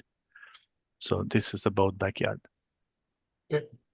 I just have one other question, and that's also in your brief, you mentioned the below grade light and egress, the site grading, and the subsoil conditions. So wouldn't it be reasonable to assume that homes built in your neighborhood around the same time as your own would be similarly affected? Yeah, I would say no, not like that, because as I mentioned before, this custom builder, he built a house across fence, exactly the same house, I think in 2008 or something like that, and all this because he bought two lots, this one and the lots across my fence, right? So he built first that house on the what's that called? I don't remember the name. Sorry, the name of the street. I just walked away.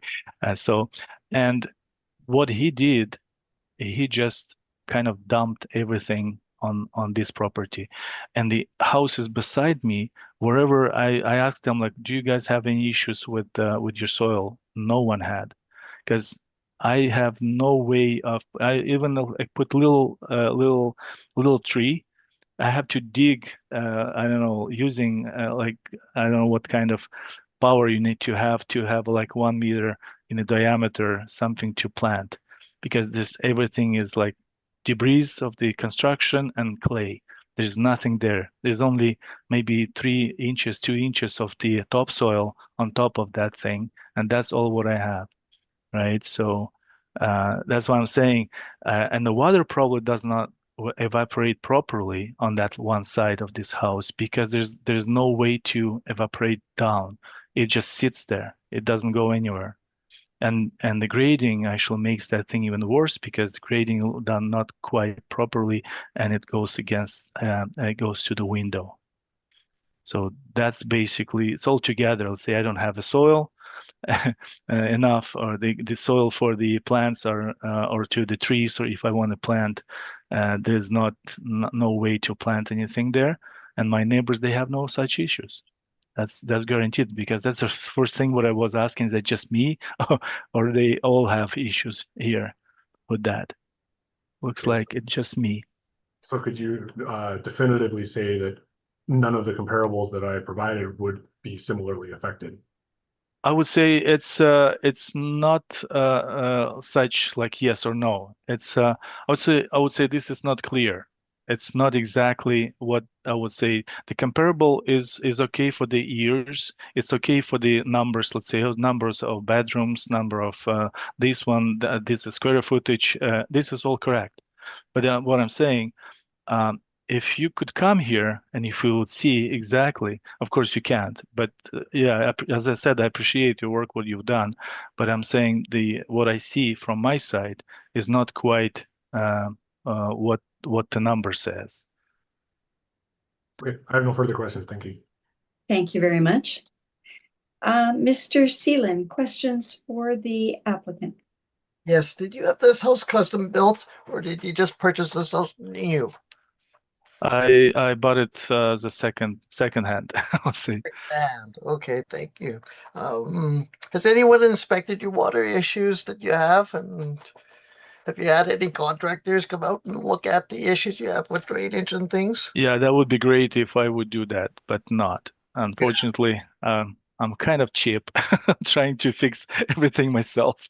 So, and again, so far it works. It just requires kind of very carefully make sure you take these all snow completely out of that side, right? And what I've done, as I mentioned, I did a little bit around those windows, both feet down, and I covered this with the river rocks just to let the water to go properly where it's supposed to go, right? But again, sometimes when this springtime, when it goes a little bit warm and freeze, and sometimes the water will come, will find a way to get in.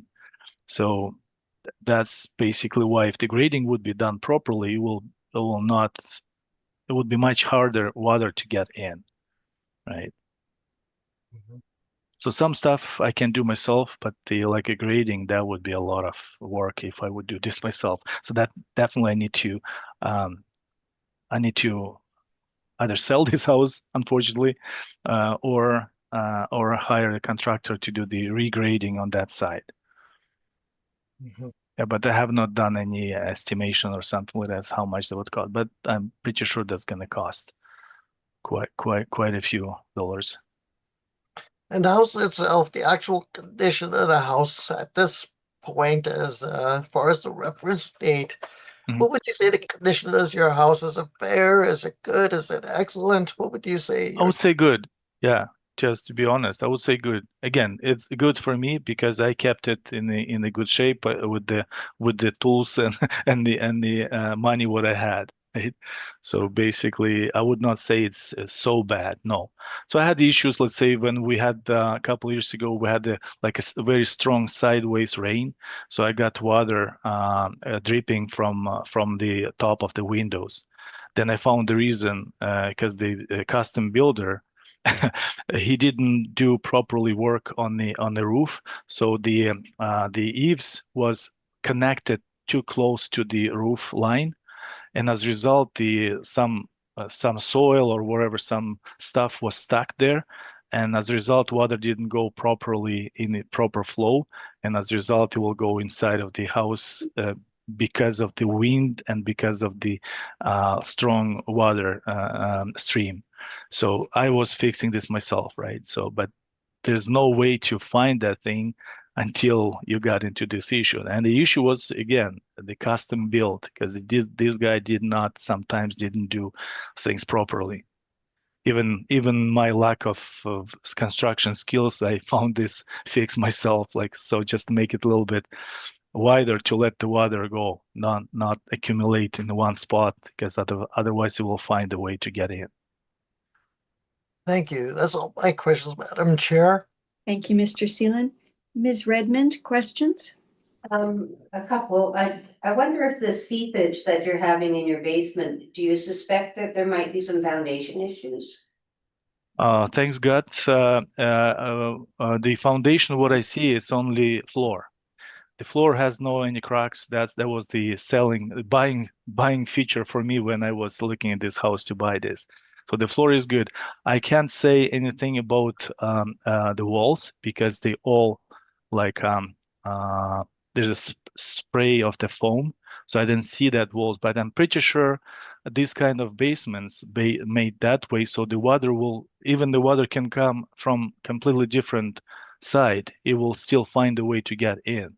If the isolation, there's a not the foam isolation, they have like a membrane around, and if the membrane is kind of damaged, it could be damaged completely in different spot, and the water will go around and get in. But again, that requires a lot of work, that just to find what is coming in. So that's why I found the much simpler way just to take the old snow out and don't let it accumulate even a little bit, let's say, around the house, because otherwise water will still come in. Okay. The other question I had was your request for a reduction in your assessment is 600,000. Is that correct? I would say this is the range, 600 to 630. I would agree with wherever the realtor assessed this house. So I am kind of asking, but again, I understand that could be like 615 or something like that. This is what I would say would be more appropriate to find somewhere in the middle. Okay, thank you. That's all I have. Thank you. And thank you for that, Mr. Skirtu. I have no other questions.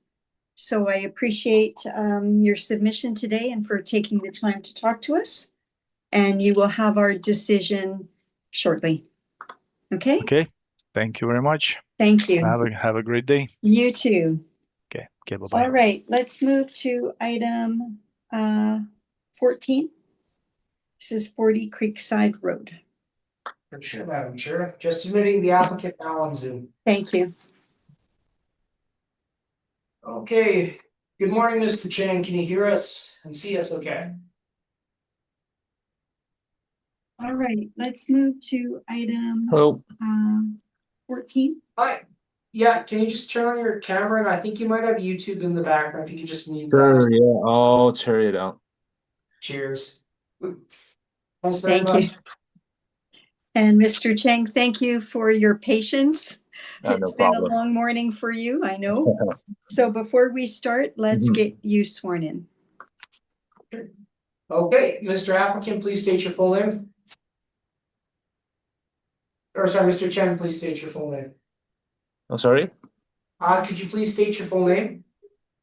Full name, Yuhang Cheng, Yuhang, and last name Cheng. Perfect. Do you affirm that the evidence you're about to give at this hearing is the truth, the whole truth, and nothing but the truth? Yep. Thank you. Okay, so Mr. Chang, we're going to start with the assessor's evidence. You can ask questions of the assessor, and we'll ask some questions, and then it will be your turn to present your evidence, okay? Yep, no problem. Okay, so Mr. Thiessen, can you please begin with item number 14, 40 Creekside Road? Oh, thank you very much. So the subject property is located at 40 Creekside Road, roll number 030-929-83035. It's located in the Bridgewater Lakes neighborhood. It's a two-story build, single-family dwelling built in 2017. Living area of 2338 square feet, has a full basement that is unfinished, has 2 full bathrooms, 1 half bathroom, 1 shower, central air conditioning, no fireplaces, and an attached multi-car garage. The lot size is 5431 square feet, and it backs onto a walkway path. The comparables are all located in the Bridgewater Lakes neighborhood as well. They're all two-story build, single-family dwellings built between 2015 and 2018. Living areas between 2358 square feet to 2428 square feet. All have full basements that are unfinished. There is only one of the comparables that has a slightly different bathroom count than the subject, and that's comparable 1, which has an extra shower. All have central air conditioning, and all of them have at least, or sorry, not at least, they all have 1 fireplace. They all do also have attached multi-car garages, and the lot sizes range between 5189 square feet to 5770 square feet. Comparable 2 and comparable 4, as well as comparable 3, all have the walkway influence as well, backing onto the walking path. Comparable 1 does not. It actually backs onto hydro lines, high power hydro lines that run parallel to Abinogi as you get further east. The time adjusted sale prices for these range between $731,100 to $777,700, and the time adjusted sale prices per square foot range between $310.05 per square foot to $329.81 per square foot. The subject is currently assessed at $747,000 or $319.50 per square foot. And there was actually also a subject sale in April of 2022. It sold for $781,000, and the time adjusted sale price on that sale would be $788,800. Based off of all this information, I believe the value is very well supported. Thank you. Thank you. Mr. Cheng, do you have questions for the assessor? Yeah. The 4 comparable examples, they all have the fireplace, but I don't have one. And for the compared 1 and compared 2, they're newer than my house. And for the 3 and 4, they're older, but they're bigger than my house. And for my purchasing price, when I bought the house, was way too high because it was during the pandemic, and everyone was looking for a single house. And the realtor was my friend. He was my friend. He just kept pushing me for purchase this house. So that's why I spent a lot more than others. Okay. Do you have a question for the assessor? Yeah, just the fireplace thing. Okay. Yeah. They all have a fireplace, but I don't. Yes, that's correct. Yeah. And yeah, that's the house price. And for my evidence, No, we're not onto your sure. evidence yet. I see. This No is problem. do you have any questions for the assessor? We're just on questions right now for the assessor. Do you have any questions? Yeah, the question is just why don't we use the street for Creekside, and but we were using some other location or some other address. Okay, Mr. Thiessen? I do have 2 comparables on Creekside, one directly across the street. Yeah, but but every house on my side is not on the list, right? Did they sell? I didn't find those as sales. I found these as sales on Creekside. So that I used some sales on Creekside that did sell. I see. Mm-hmm.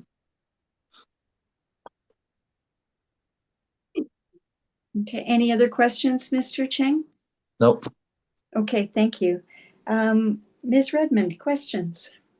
I have no questions for the assessor, thank you. Thank you. Mr. Seelan?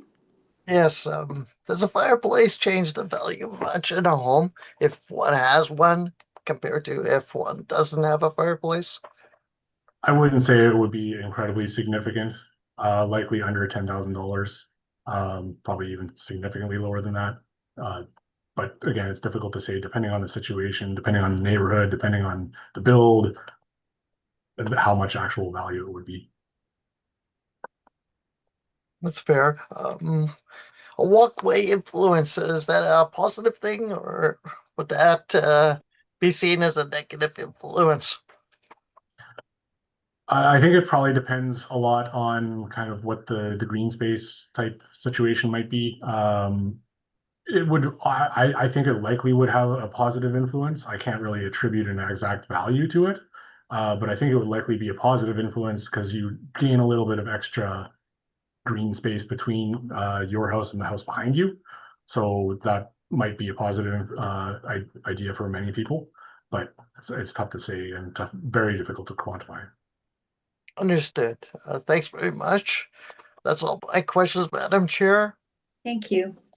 I have no questions, Mr. Thiessen. So, Mr. Cheng, Yeah. this is time to hear your evidence, please.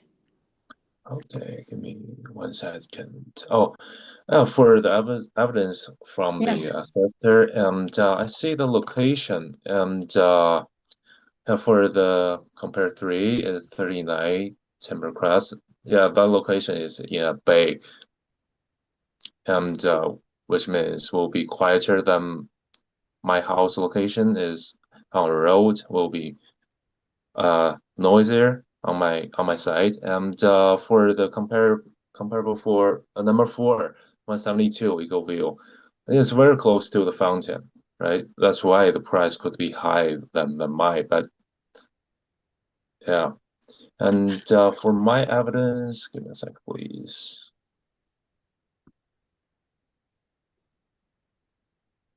Yeah, can you see my document now? Just with the red highlight things.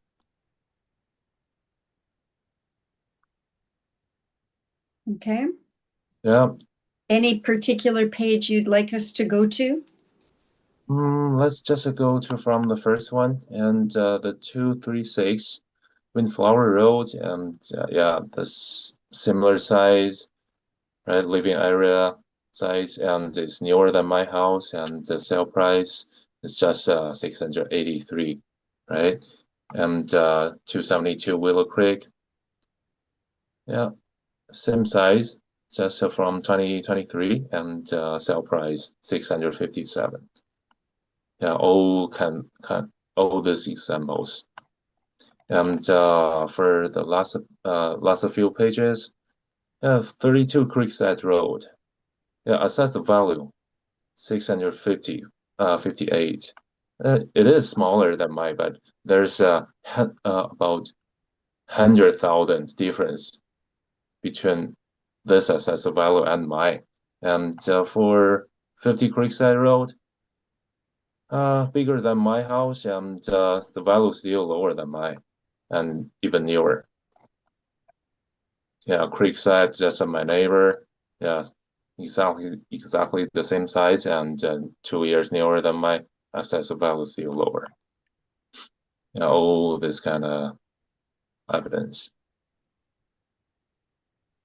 Okay, thank you very much. Mr. Thiessen, questions? Yes, I do. Thank you very much. So in your brief, you've highlighted 33 sales in that sales book, sales data. Looks like are these like the ones that you feel are the most comparable to your own property? Yeah, that's right. Similar size, the age for the house similar. Yeah, similar location, all in Bridgewater. Okay. Yeah. So I can see that kind of like they are very similar in size, Right. very similar in age. So my question then would be, why didn't you look at the ones that are also similar in size but sold for much more, that are even on the same streets as the ones that you highlighted? Oh, maybe about the decoration or renovation inside the house. I believe my previous owner, they were super cheap. Is the renovation just at the lowest trim? So the ones that you highlighted, you're absolutely certain that they're in very similar condition with upgrades and that kind of thing as yours? No, not that sure. Okay. Yeah.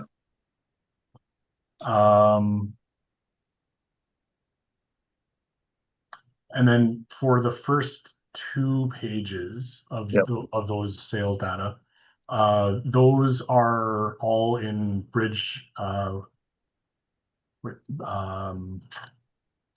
Bridgewater Trails. yeah, Bridgewater Trails, not in Bridgewater Lakes like your own. Mm-hmm. The trails is newer community than the Bridgewater Lakes, or we can just take a look at the Bridgewater Lakes as well. Okay. There is more example. Okay. And then page 7 through 18 of your brief, that is just information on comparing assessments. Is that correct? Yeah. Okay. I have no further questions. Thank you. Thank you. Mr. Seelan, do you have questions? Yes, I'm just looking through your sheets here with respect to Bridgewater Lakes. Can you give me one or two comparables that you feel are closest to your home? Do you have one or two possibly locations that you feel that are closest to your home for comparables? Closest, right? Yeah, as far as Oh, price.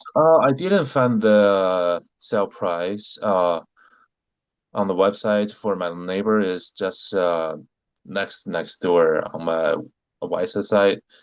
That's the number is 32. 32 Creekside Road. I can just see the assess the value, but I can't find the resale value. My neighbor just sold the house last year. Yeah, in the summer. So that was If I, postal reference then? I couldn't find the record on the website. I believe they just sold the house around 620 or 30, or just a 600K. Sorry, when did the house, was it postal reference or was it before the reference date of April 1st, 2025? Oh, that's after April 2025. After? Okay. Right. Mhm. With respect to the evidence you've given us here, do you have one or possibly two comparables that you feel are closest to your home? And Okay, just give me a second, please.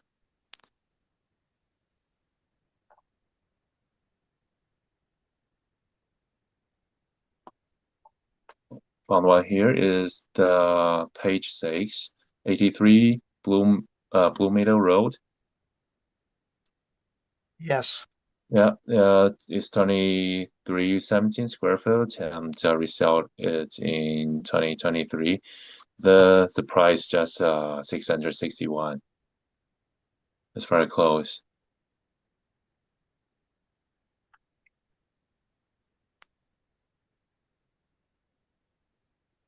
do you have is that the closest comparable that you have?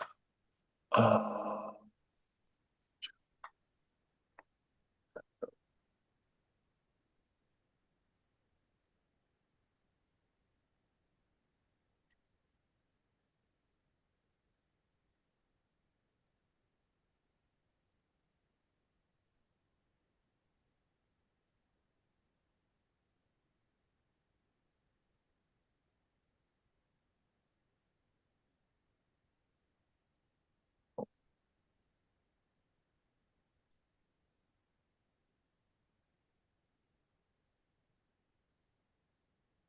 Maybe it's a little bit hard to find it out now which one is the closest.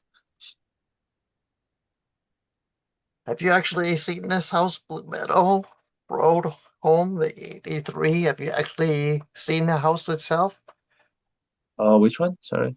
The A3, one no. that you just quoted, 83 Blue Meadow Road. Have you actually No, seen no, it? You haven't seen this home? no. No? Okay. Thank you. That's all my questions, Madam Chair. Thank you very much. Ms. Redmond, do you have questions? Just one, can you confirm for me what you feel is a fair assessed value for your home? And why? I just like to know why I have the highest assessed value of my home. Do you have a number that you would see as fair? Yeah, from the let me see, from number 8 Creekside to 52 Creekside, they're yeah, they're all the access value. They're all below me, less than me. So have you got a number in mind that would, do you have a number that Oh. you would suggest? Yeah, for me, yeah, 690 to 700 will be reasonable. Okay, thank you. That's all I have. Thank you. Thank you. Thank you very much. And I have no questions for you, Mr. Chang. So thank you very much. And again, thank you for your patience coming Okay. so late in the Thank morning. you all. And have a good day. You too. All Thanks so right, much. bye now. Okay, we'll go back now to item number 10. We have no applicant present, so we will hear this item without the applicant being present. So Mr. Thiessen, you can begin with item number 10, 6 Frog Plain Way. Okay, thank you very much. The subject property is located at 6 Frog Plain Way, roll number 050-091-94000. It's located in the Riverbend neighborhood. It's a one-story build, single-family dwelling built in 2005. Living area of 1,203 square feet, has a full basement, unfinished, 2 full bathrooms, central air conditioning, attached multi-car garage, and the lot size is 4,607 square feet.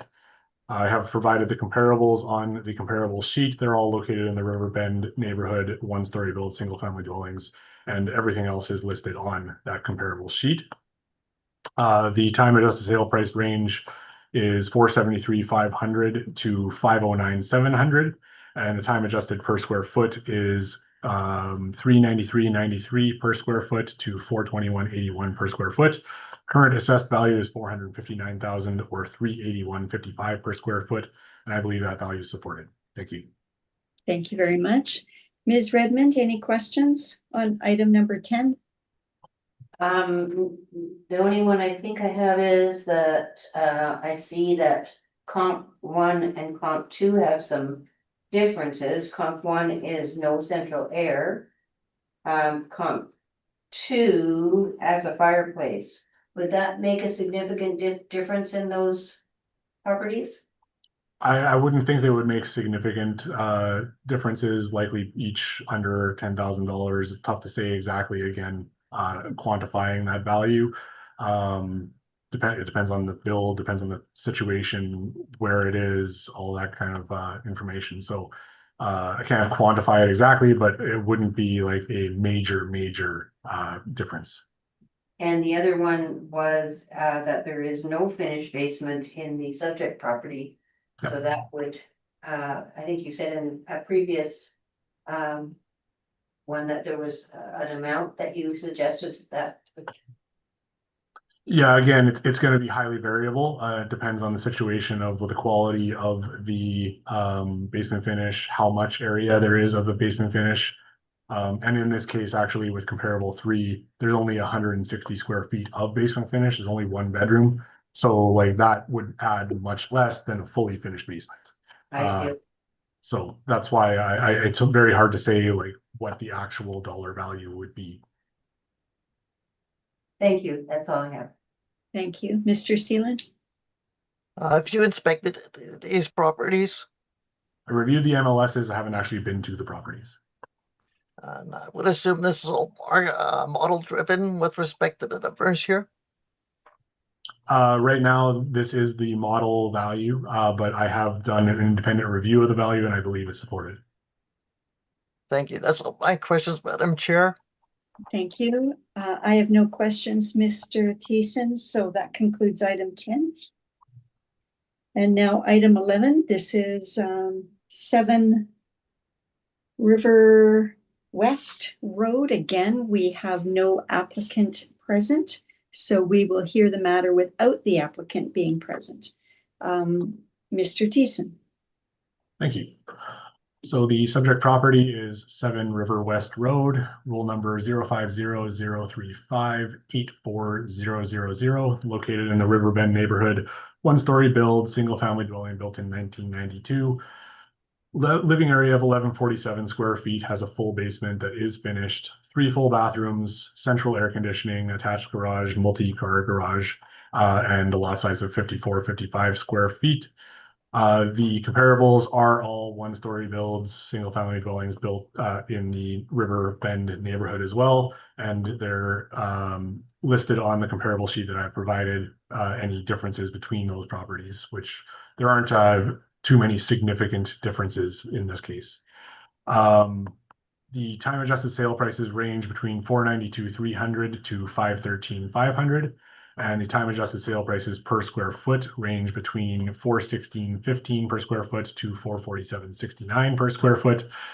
Current assessed values at $470,000 or $409.76 square feet per square foot, and I believe that value is supported. Thank you. Thank you very much, Mr. Thiessen. Ms. Redmond, questions? Just comp 1 is a smaller, looks like a smaller property and has a hydro transformer box. Would you suggest that would be the least comparable to the subject property? If I'm looking at these, I would think that comparable 2 is probably the best comparable. It has the least variability between the subject and the comparable in terms of living area and lot size and influences and everything. So I believe that comparable 2 is likely the best one. Okay, thank you. That's all I have. Mr. Seelan? Yes, have you inspected these properties? Just reviewed the MLS listings, haven't actually inspected them. Understood. And this is all model driven? Yes, however, I have independently reviewed the value and I believe it's supported. Thank you. That's all my questions, Madam Chair. Thank you. I have no questions, Mr. Thiessen. So that will conclude item number 11. And with that, we have now heard all items listed on our agenda, and this hearing is now adjourned. Thank you very much, Mr. Thiessen. Thank you. Have a good day. Thanks. Thank you.